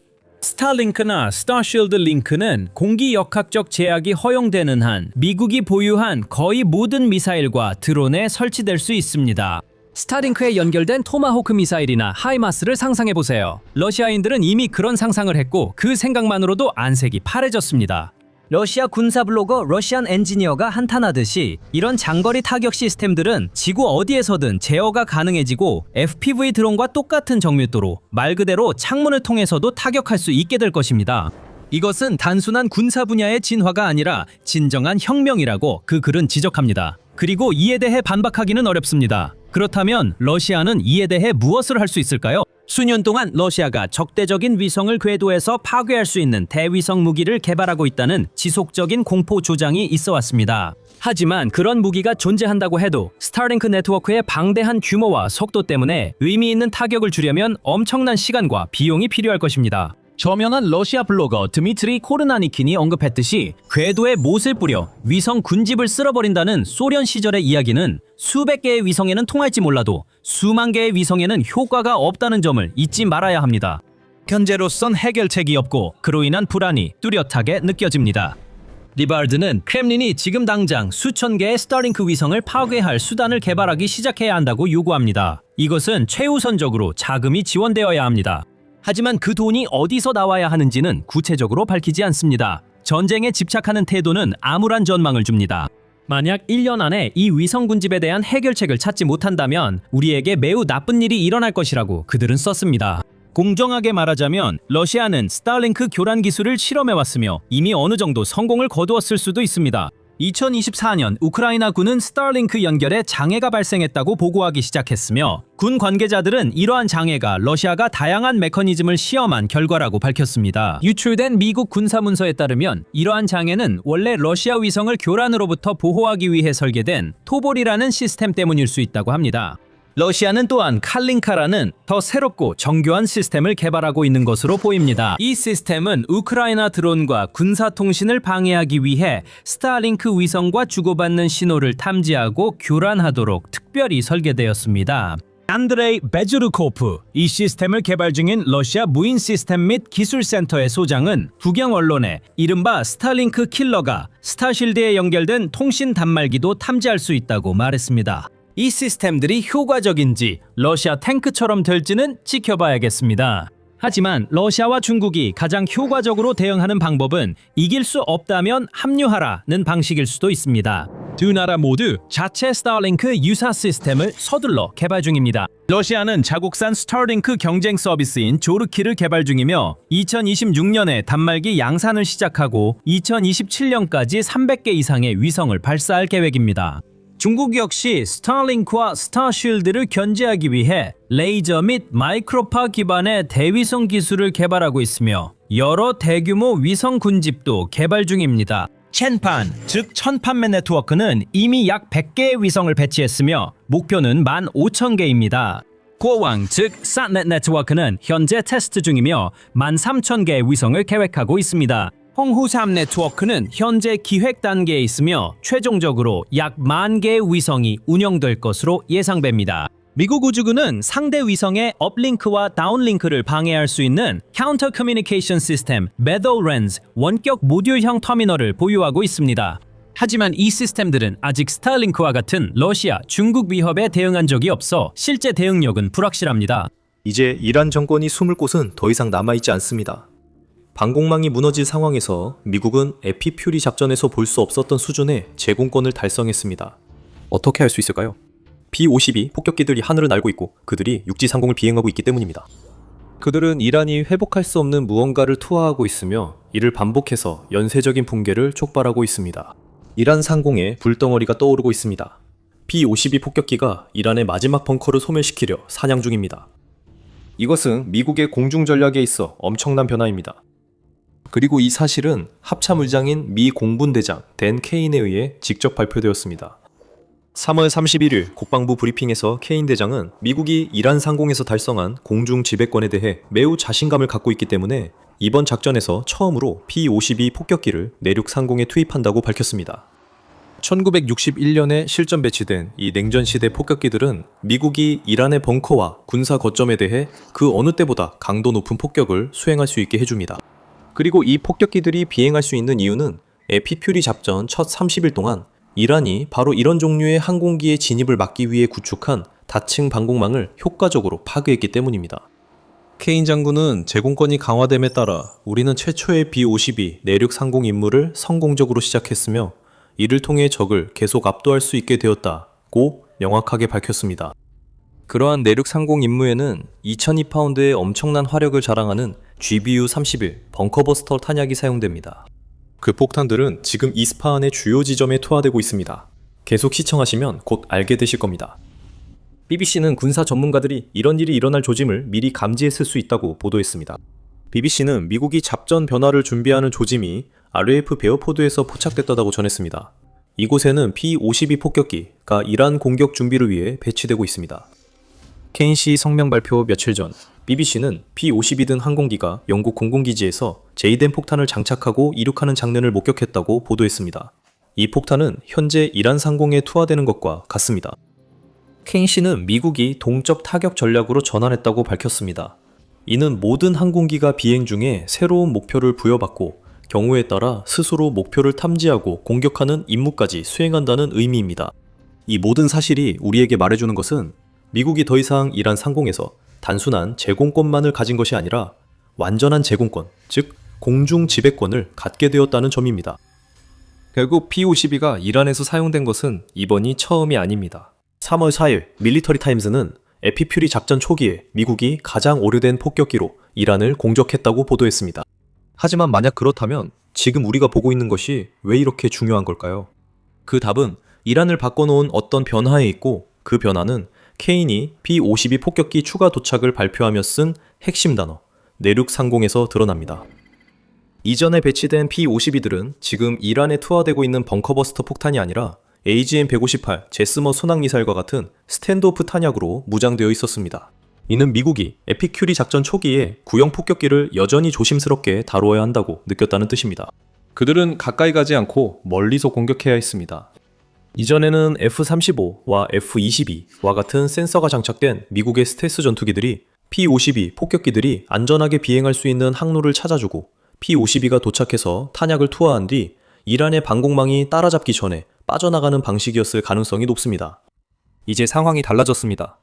P-52 폭격기들, 이 육지 상공을 비행하고 있다는 것은 이들이 이란 본토 깊숙이까지 영공을 침투하고 있다는 뜻입니다. 이전에 P-52 폭격이 가능했던 제공 우세가 이제는 이런 내륙 공습까지 가능하게 하는 제공권 장악로 발전한 것입니다. 그리고 이란에서 P-52의 다음 단계 사용으로 인해 그 고통을 가장 크게 느끼고 있는 도시가 하나 있습니다. 이스파한. 이 도시는 이미 미국이 과거에 대형 벙커버스터 폭탄으로 공격했던 지하 핵시설이 있는 곳으로 유명합니다. 가장 주목할 만한 것은 미국이 2025년 여름 미드나잇 해머 작전 중에 3만 파운드짜리 대형 관통 폭탄을 장착한 B-2 스피릿 스텔스 폭격기를 투입해 이스파한 핵시설을 파괴했다는 점입니다. 그 시설들이 잘 보존되어 이스파한이 이란의 농축 우라늄 주요 보관 장소가 되었으며 이는 핵무기 제조에 쓰일 수 있습니다.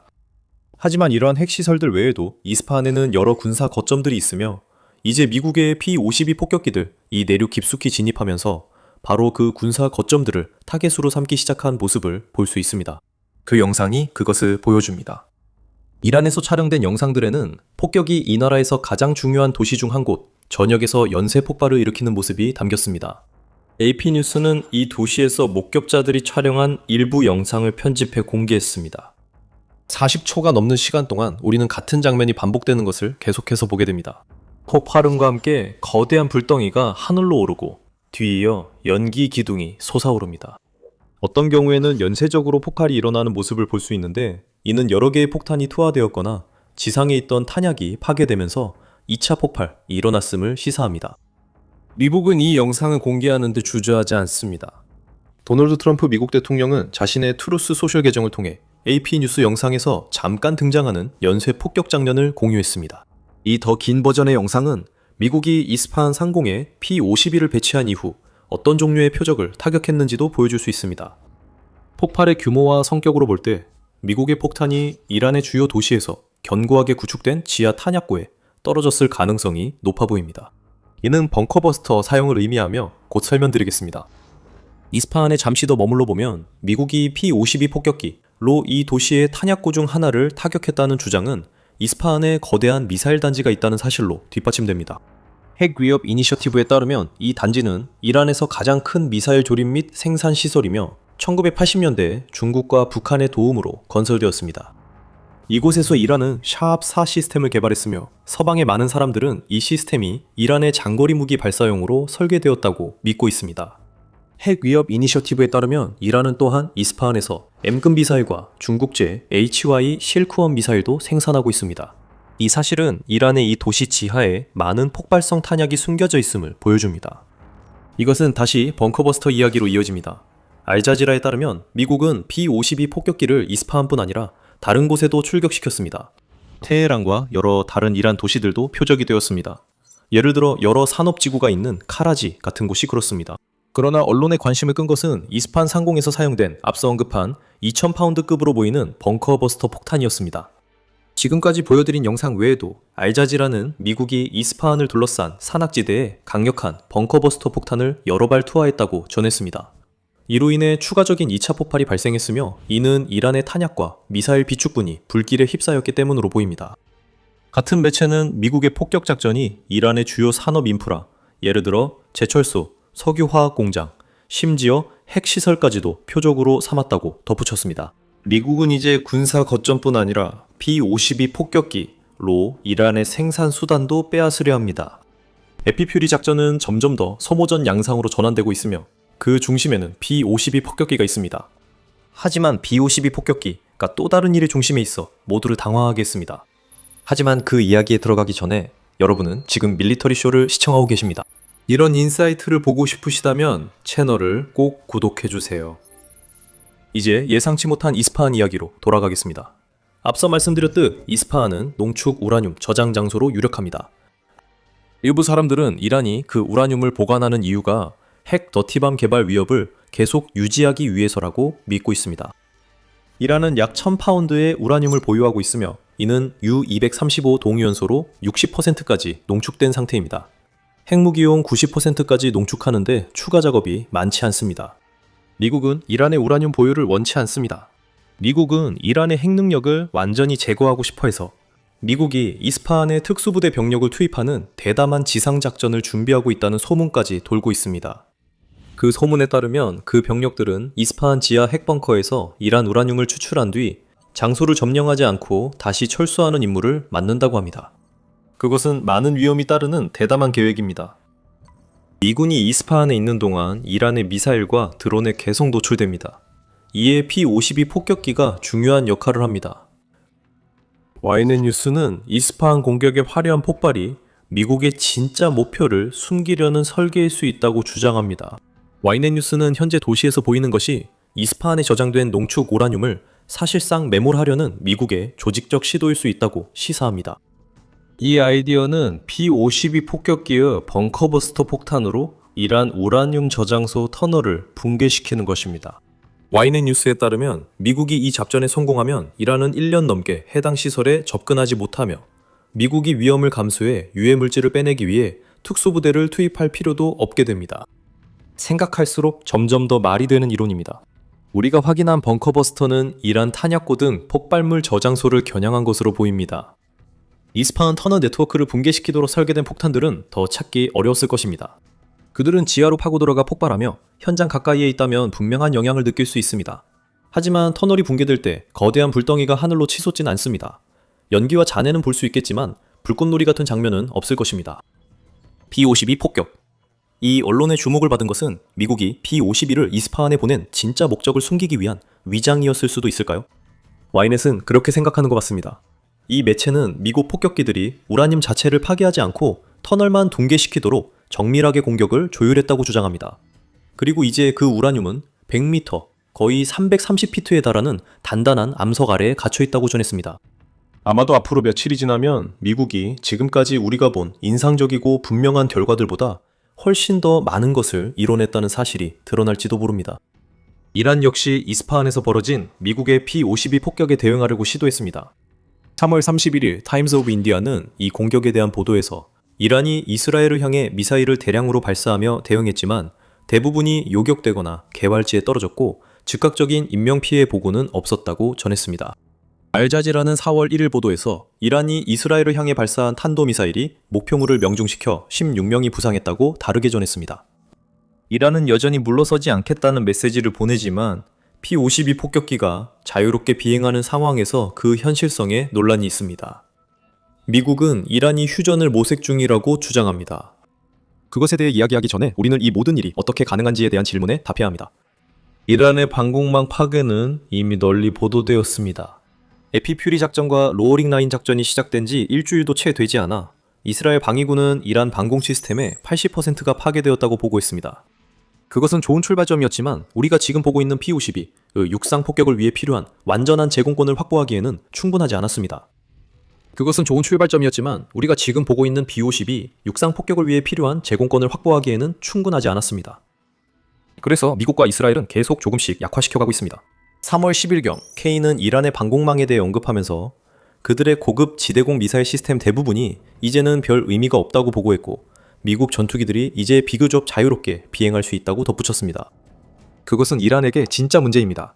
전투기들이 거리낌 없이 작전할 수 있는 상황은 훨씬 느리고 더 큰 B-52 폭격기들까지도 무사히 작전을 펼칠 수 있게 되었는데 이는 전투기들이 이란의 가장 첨단 방공망을 제거할 수 있기 때문입니다.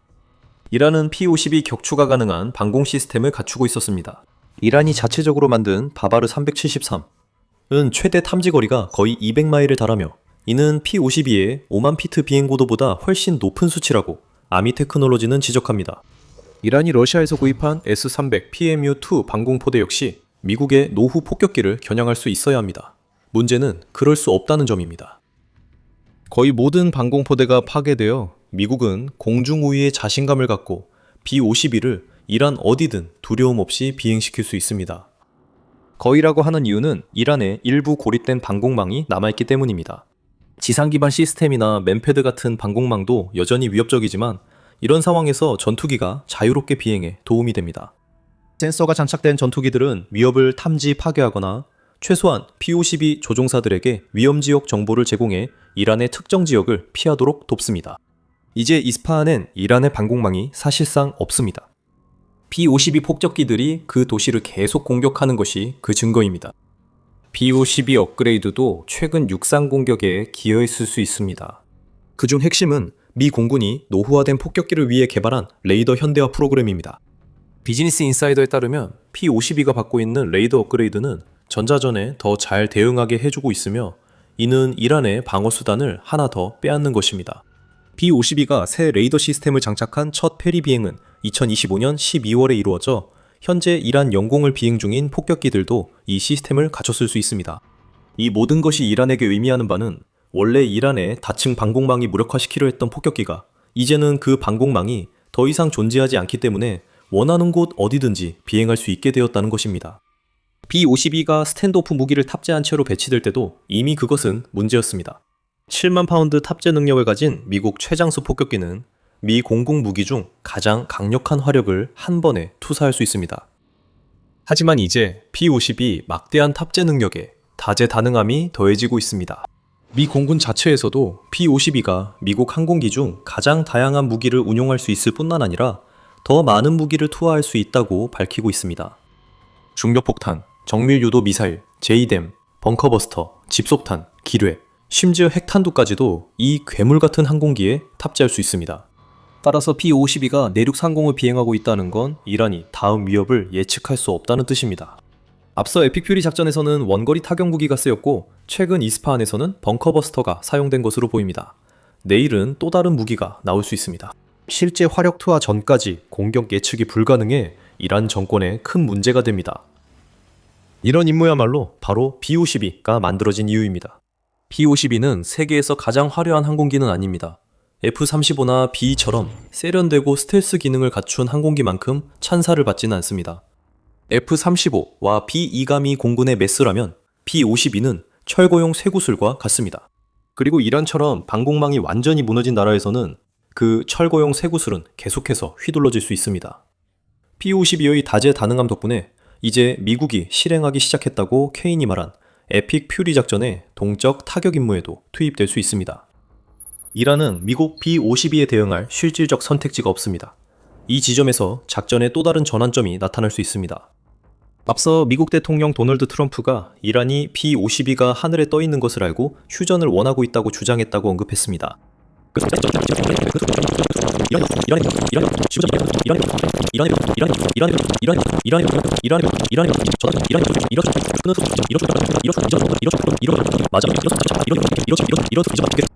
트럼프는 이란이 호르무즈 해협을 열면 미국이 휴전을 고려할 것이라며 그 전까지 B-52 출격이 계속된다고 했습니다. 그러나 반전이 있습니다. 트럼프가 이란과 협상이 시작됐다고 했을 때 이란은 미국이 스스로와 협상한다고 했고 이번에도 이란 정권은 휴전 요청이 없었다고 합니다. 3월 31일 보도에서 JA는 이란 외무장관, 이란이 휴전을 원하지 않는다고 전했습니다.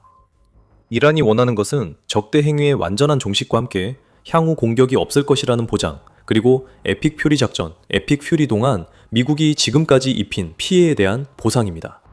미국이 이러한 조건에 동의할 가능성은 매우 낮아 보이기 때문에 휴전이든 더 영구적인 것이든 어떠한 중단에 대한 논의도 시기상조일 수 있습니다.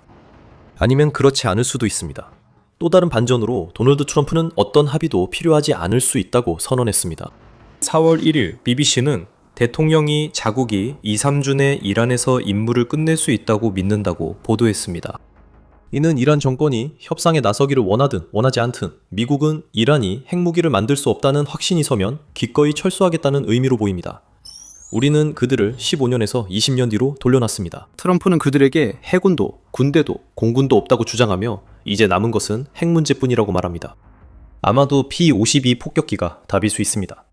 와이넷도 주장대로 벙커버스터가 이란 터널망 붕괴에 투입됐다면 이란은 농축 우라늄에 더 이상 접근하지 못할 수도 있습니다.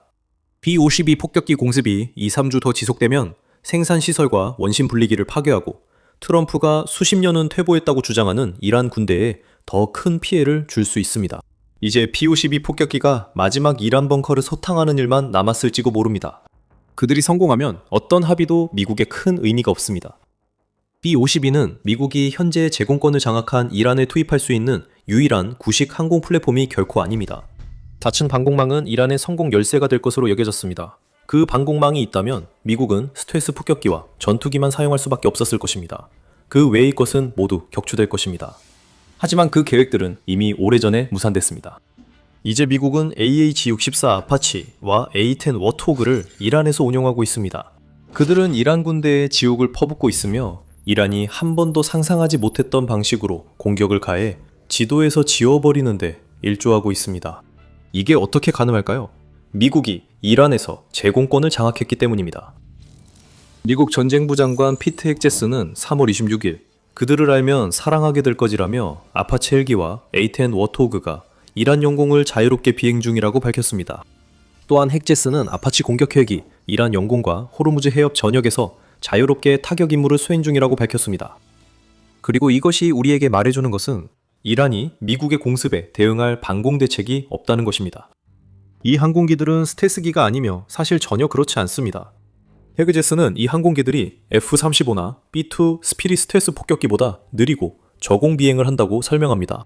이 사실만으로도 이란 방공망이 크게 약화된 것을 알 수 있습니다. 헤그제스는 적 방공망이 사실상 사라졌을 때만 느리고 저공 비행하는 근접 항공 지원 플랫폼을 투입한다고 밝혔습니다. 그리고 이것이 대담한 발언처럼 보일 수 있지만 대부분 사실입니다. 아파치와 A-10은 에피퓨리 작전과 로어링 라이언 작전이 이란의 방공망에 큰 타격을 입혔기 때문에 비행할 수 있습니다.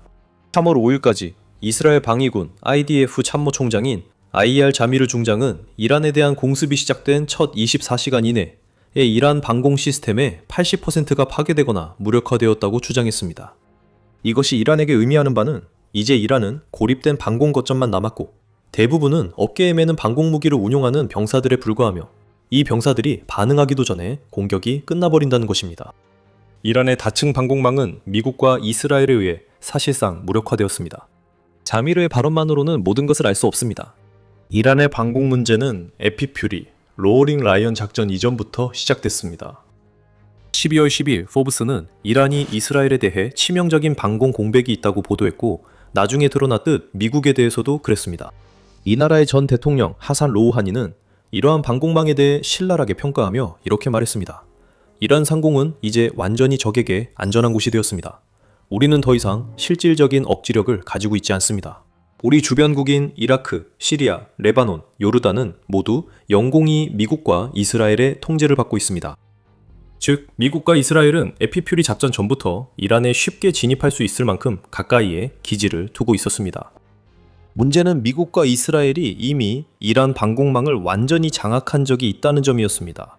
6월의 미드나이트 해머 작전은 이란과 이스라엘 간의 12일 전쟁으로 이어졌고 그 몇 시간 동안 이란 방공망의 상당수가 파괴됐습니다.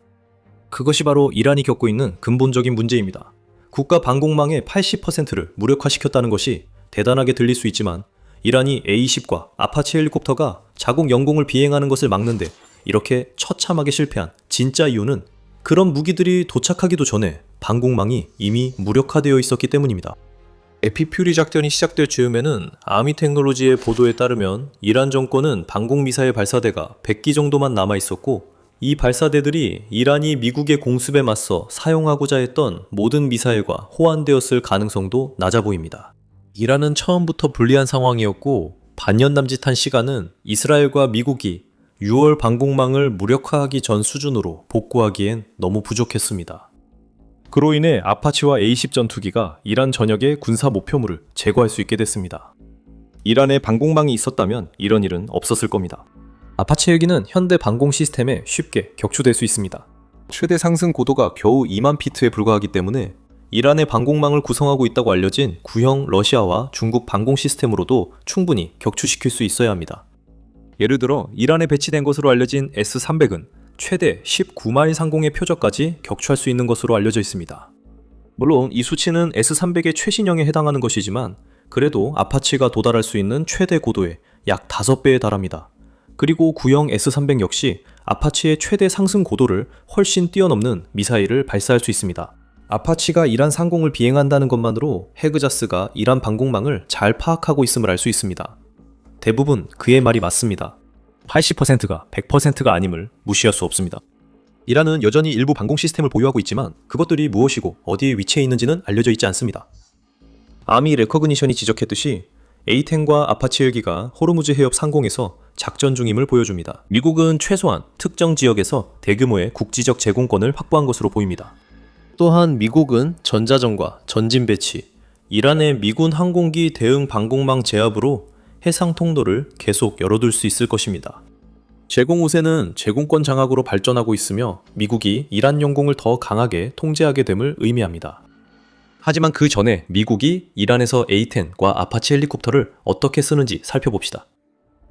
핵제의 발언에 따르면 두 기종 모두의 주요 임무는 이란의 해상로, 특히 호르무즈 해협을 반복적으로 비행하는 것에 초점이 맞춰져 있다고 합니다. 만약 그렇다면 이 기체들은 그 임무에 완벽하게 적합한 능력을 갖춘 플랫폼임이 분명합니다. A10은 티타늄 장갑, 여러 중복 비행 시스템, 저공 비행 능력, 그리고 물론 강철도 갈아버리는 GAU A-Day 30mm 기반포까지 갖추고 있어 거의 그 임무를 위해 만들어진 것처럼 보입니다. 이란이 해협을 통과하려는 상선들을 상대로 사용해온 고속 공격정을 상대하기 위해서입니다. 원래는 지상군을 지원하고 전차를 파괴하기 위해 설계된 기체였지만 A10은 적의 방공망이 무력화된 후 투입될 수 있는 만능 플랫폼으로 자리 잡았습니다.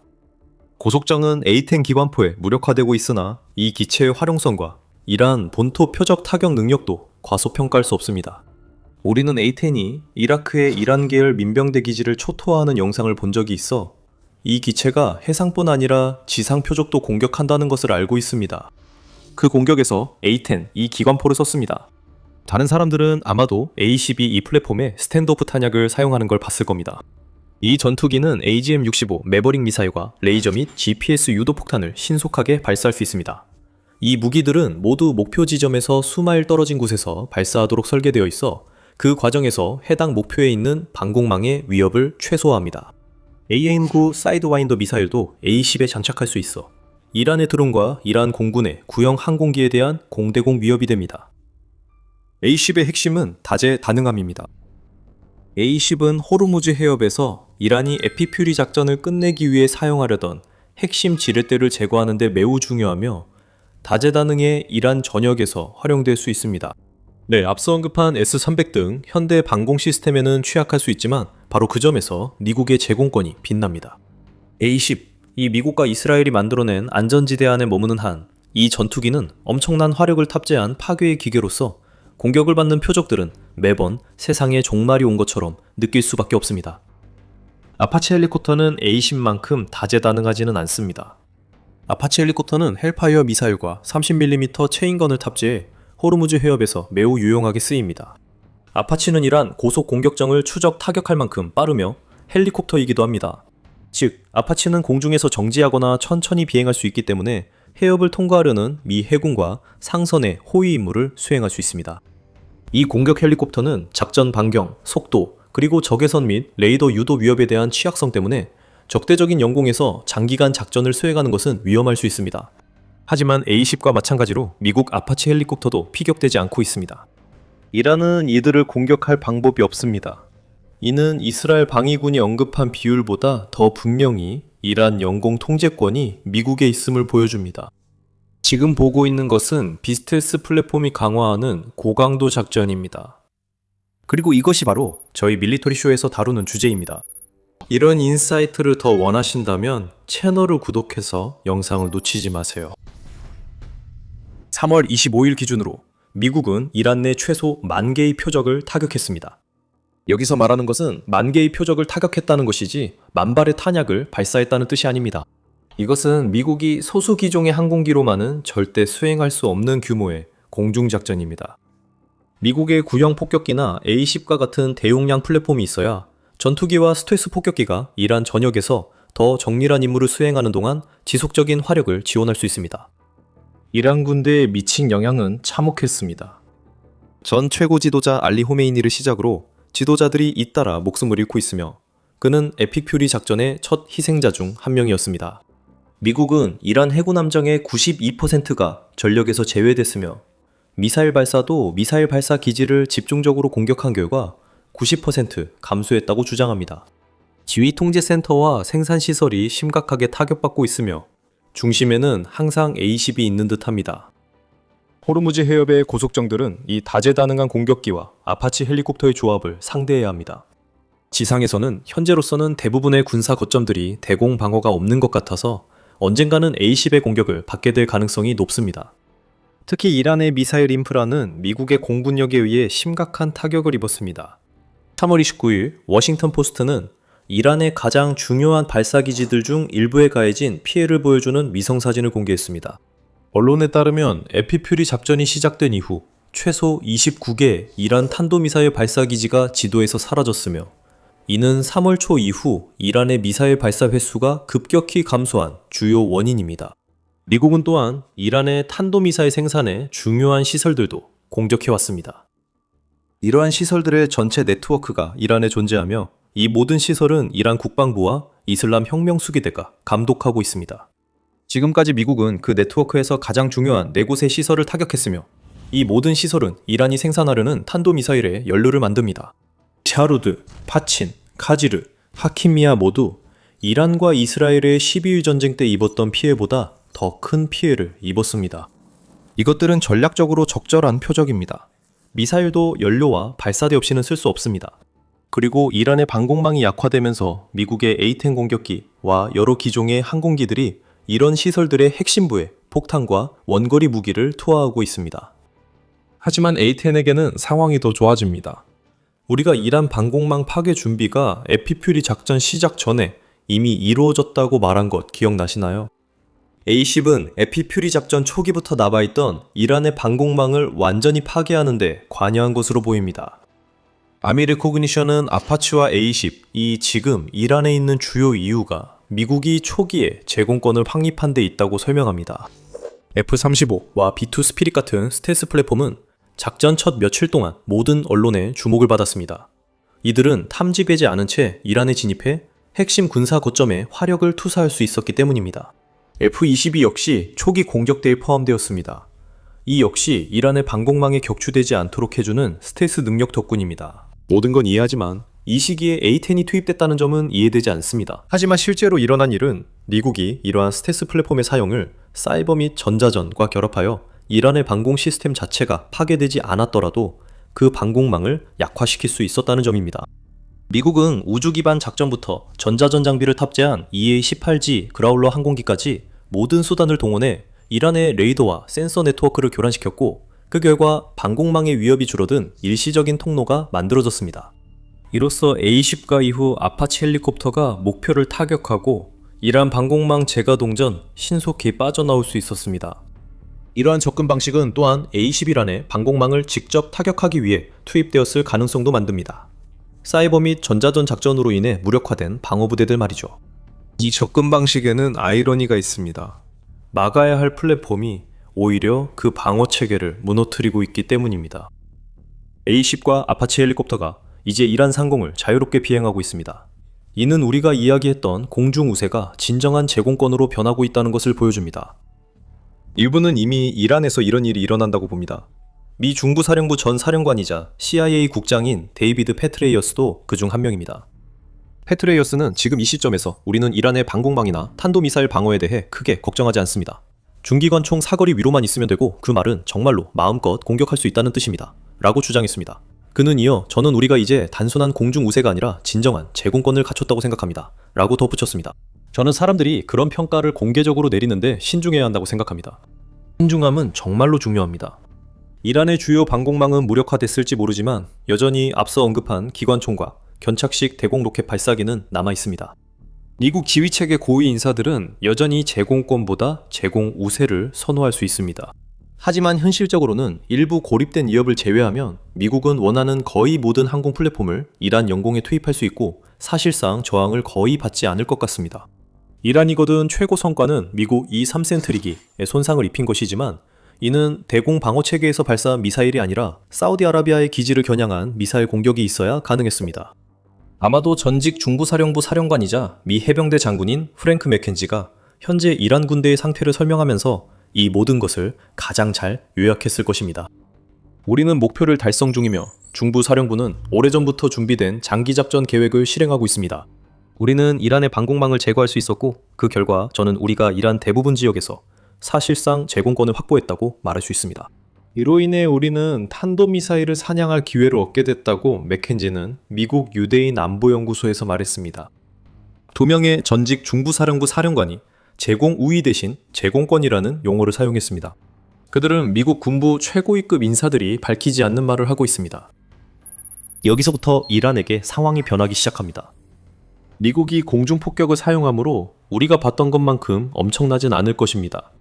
그럴 필요 없습니다. 이란 군사 인프라는 대부분 이미 타격받았습니다. 맥켄지 장군이 언급했듯이 이란의 탄도미사일 발사, 저장, 생산 시설이 이제 주요 표적이 되었고 이러한 목표를 타격하는 데에는 원거리 무장을 쓰는 A-10이 이상적입니다. A-10 전투기들은 이란 미사일 기지 근처 안전한 공역에서 탄약을 투하한 후 기지로 복귀할 예정입니다.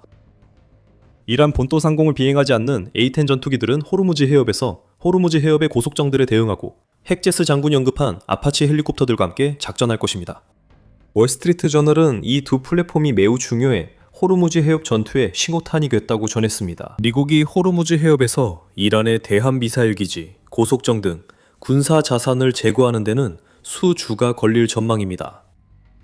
합참의장 댄 케인 장군은 A-10과 아파치 헬리콥터가 해협 남쪽 측면에서 작전을 펼치고 있다고 말했습니다.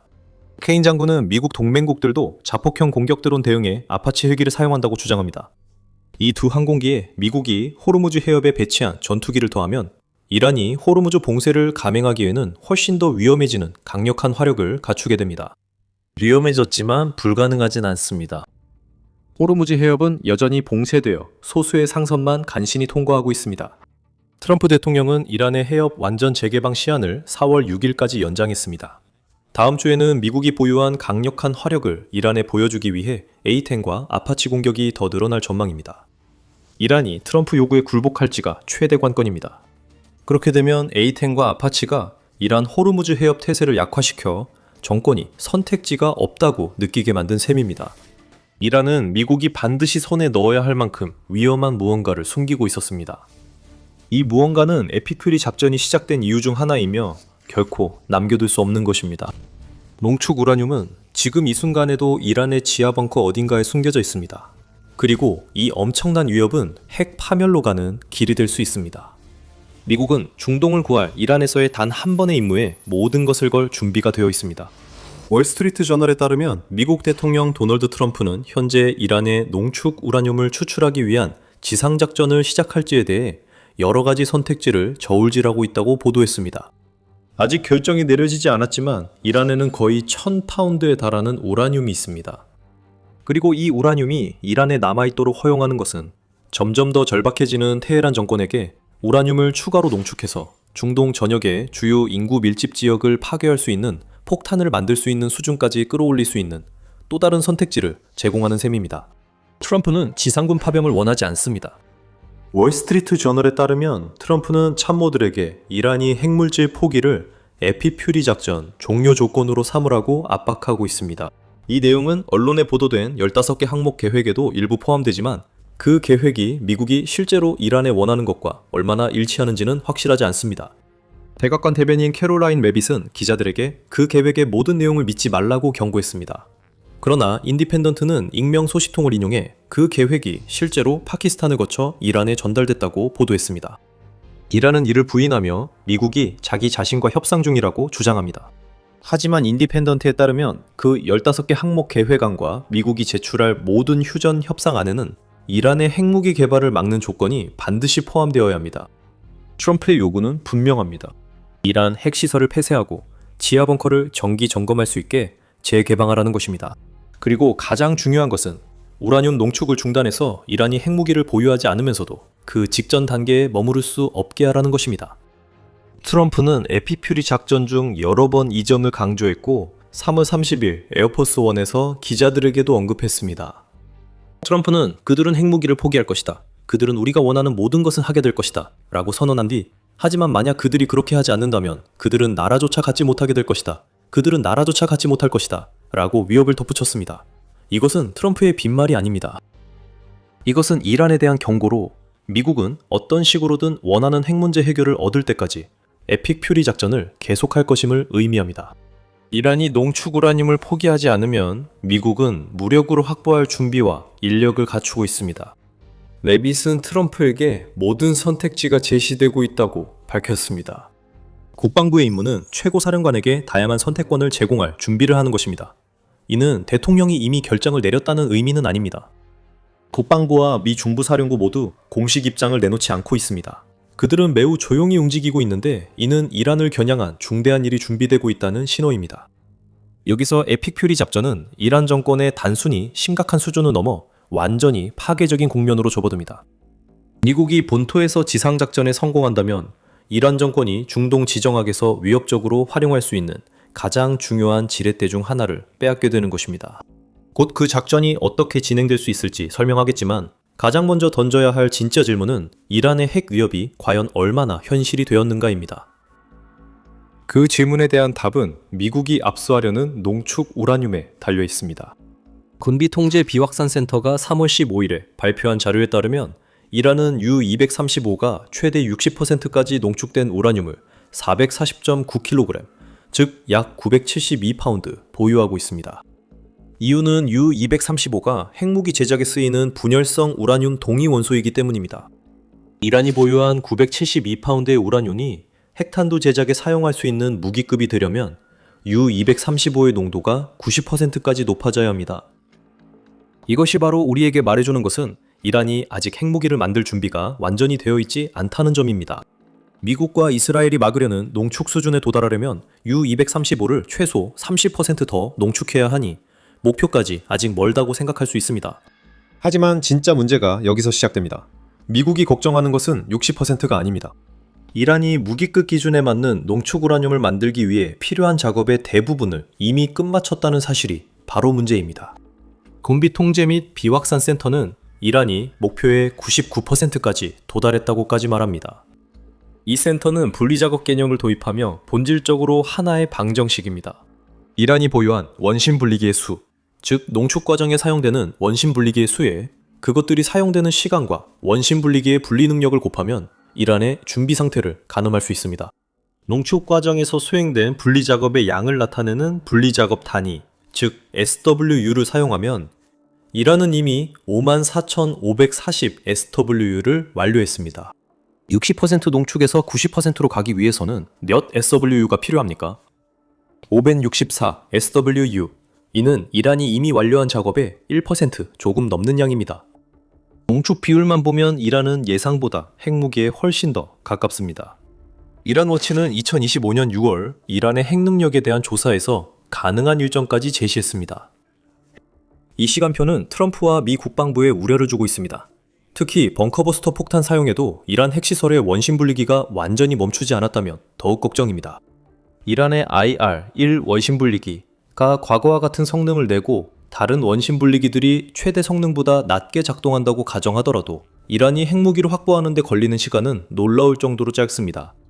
이 매체에 따르면 이란이 5에서 8개의 소형 핵무기를 만들 수 있을 만큼의 우라늄을 농축하는 데 약 2주가 걸릴 것이라고 합니다. 이는 이란이 60% 농축 우라늄의 절반을 소모하고 한 달 내 비축량을 2배로 늘릴 수 있음을 시사합니다. 필요한 SWU 분리 작업 단위에 대해서는 이란 워치에 따르면 480에서 768 사이라고 합니다.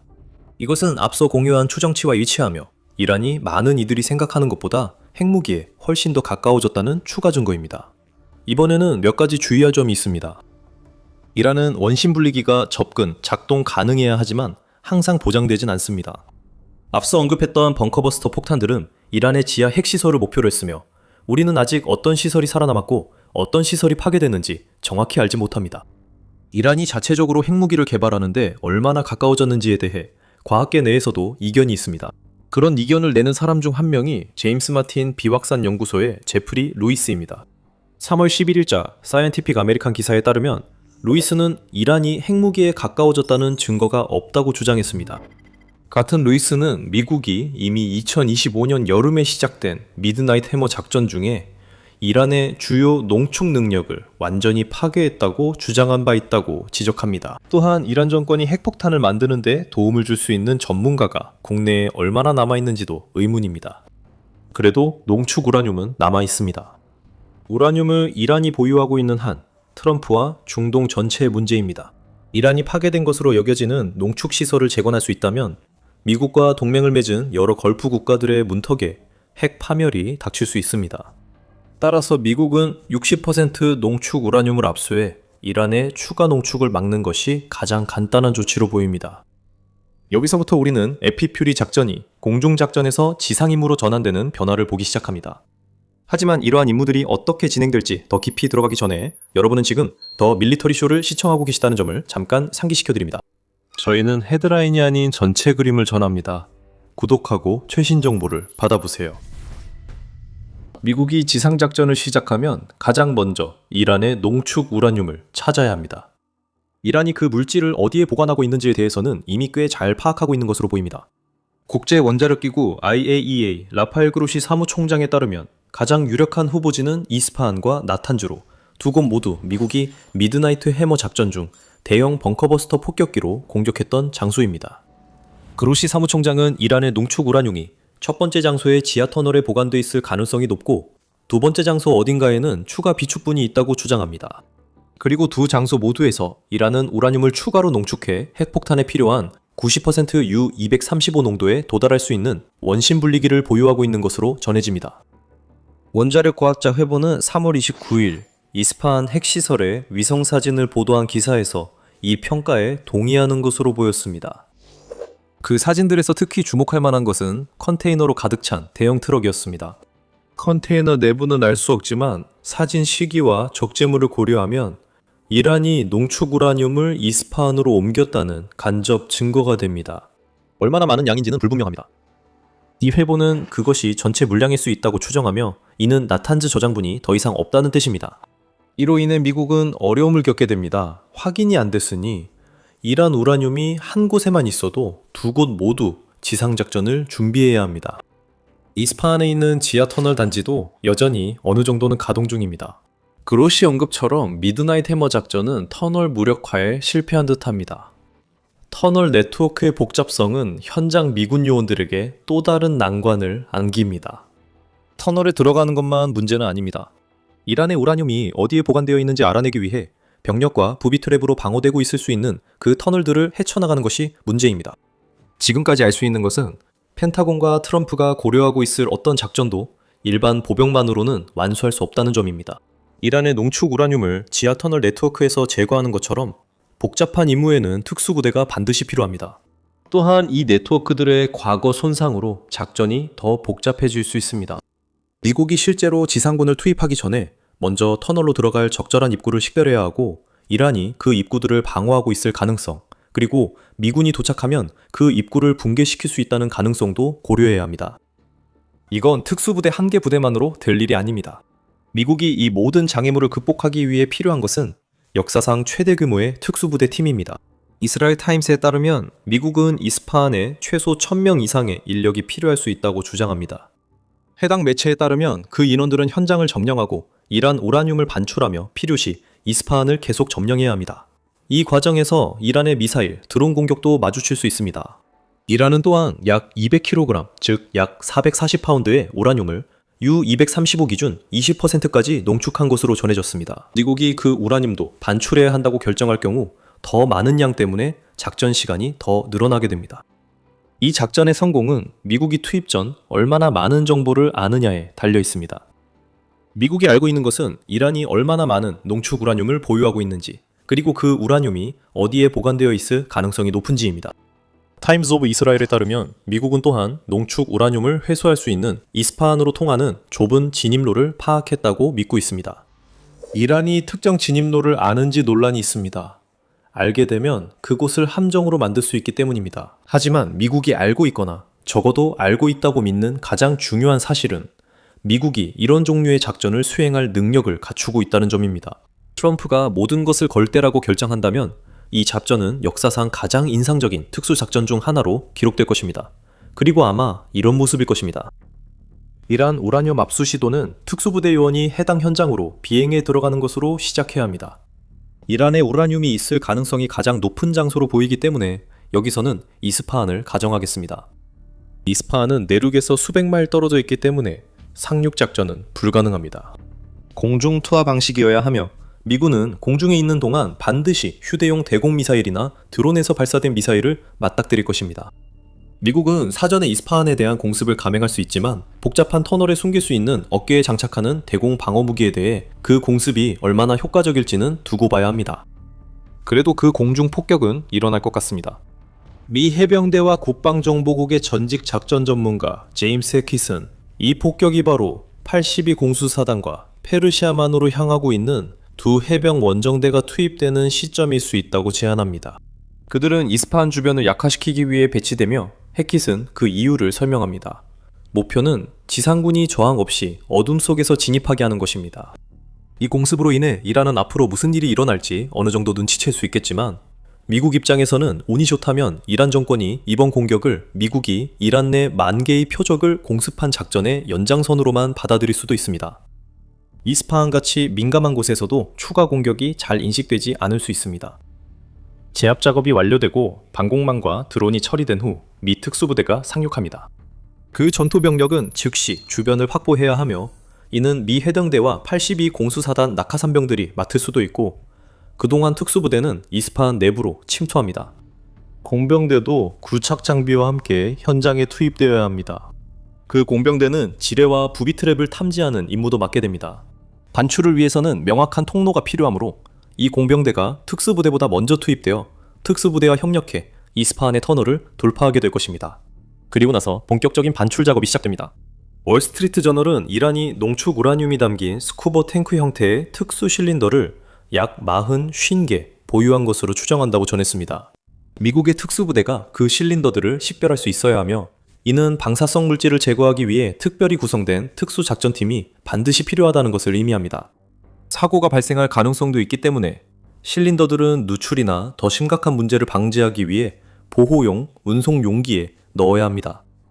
이스파한 터널에서 우라늄을 꺼내는 과정 설명입니다. 하지만 이후에는 우라늄을 이스파한에서 반출해야 합니다. 비행장과 이란이 이스파한을 떠나는 항공기에 발사할 드론, 미사일을 막을 미국 방어 체계도 필요합니다. 미국에게 좋은 소식은 샤이드 바탄푸르 공군기지가 이스파한 핵시설에서 비교적 가까운 거리에 있다는 점입니다. 나쁜 소식은 그 기지도 점령하고 확보해야 하며 미국이 압수한 우라늄을 그 기지로 옮겨 이란 밖으로 반출해야 한다는 점입니다. 또 다른 방법은 이스파한 핵시설 자체에 임시 활주로를 만드는 것입니다. 하지만 두 가지 방법 모두 작전에 더 많은 시간이 소요되며 미국이 어떤 방법을 선택할지는 샤이드 바탄푸르 기지가 얼마나 잘 방어되고 있는지에 달려있을 것입니다. 다시 말해 미국이 이미 이란으로 보내고 있는 해병대와 공수부대의 폭격이 그 기지를 약화시킬 수 있습니다. 지상 침공은 또한 실행하기에 덜 복잡할 것입니다. 미국은 그 기지에서 무언가를 빼내는 것에 대해 걱정할 필요 없이 단순히 기지를 확보하면 되기 때문입니다. 한 가지 확실한 것은 이것은 빠르게 들어갔다가 다시 나오는 작전이 아니라는 점입니다. 이런 준비와 이란의 우라늄 보유량, 우라늄을 공중으로 옮기는 어려움까지 더해지면 이 작전은 며칠이 아닌 몇 주가 걸릴 수도 있습니다. 월스트리트 저널에 따르면 에피퓨리 작전은 트럼프가 처음에 염두에 두었던 4-6주라는 기간을 훨씬 넘길 것이며 트럼프는 이미 이 작전이 장기전으로 번지는 것을 원치 않는다는 입장을 밝힌 바 있습니다. 하지만 미국은 이 작전을 성공시킬 준비가 되어 있습니다. CBS 뉴스에 따르면 미 특수작전 부대원들은 바로 이런 작전을 위해 수십 년 동안 훈련을 해왔으며 미국은 그 훈련을 위해 이스파한과 유사시설에 터널을 재현한 훈련장까지 건설했다고 합니다. 이란의 우라늄을 꺼낸 후에는 어떻게 되는지에 대해 미국은 그것을 아라비아해에 있는 함정으로 공수해 이란의 탄도미사일 사거리 밖으로 옮길 수 있습니다. 쿠웨이트와 이라크 동부의 기지도 임시 옵션이지만 고정된 위치라는 단점이 있습니다. 이들 기지는 이동거리가 짧다는 장점이 있지만 미사일과 드론으로 공격하기가 더 쉽다는 단점이 있습니다. 여기에 더해 미국은 이스파한 지역에서 제공권을 확보해야 하며 이를 통해 항공기를 자유롭게 출입시킬 수 있어야 하고 드론과 미사일에 대응할 수 있는 방공망도 구축해야 합니다. 그래서 이것은 결코 간단한 작전이 아닙니다. 특수부대 작전은 원래 간단하지 않죠. 미국이 이 작전에 성공하면 수십 년 만에 가장 인상적인 특수임무가 될 수 있지만 이는 필요할 수도 있습니다. 미국은 이란의 농축 우라늄 포기를 원합니다. 그렇지 않으면 이란은 중동 국가들을 핵 파괴로 위협할 수 있습니다. 그것은 미국에게 용납될 수 없는 일이며 트럼프 행정부는 이란 정권의 핵 옵션을 빼앗기 위해 모든 것을 걸 각오를 점점 더 보이고 있습니다. 하지만 미국은 이란에 파견한 해병대와 공수부대원들에게 다른 계획이 있을 수도 있습니다. 카르그 섬도 또 다른 목표입니다. 이란의 주요 석유 허브를 제거하면 경제적으로 큰 타격을 입힐 수 있기 때문입니다. 그 섬에서의 지상작전은 어떤 모습일까요? 저희 영상에서는 그 부분과 카르그 섬 점령이 호르무즈 해협 상황에 왜 중요할 수 있는지에 대해 다룹니다. 이 영상이 재미있으셨다면 에피퓨리 작전에서 미국이 다음에 어떤 움직임을 보일지에 대한 분석을 계속 보고 싶으시면 밀리터리 쇼를 구독해주세요. 항상 시청해주셔서 감사합니다.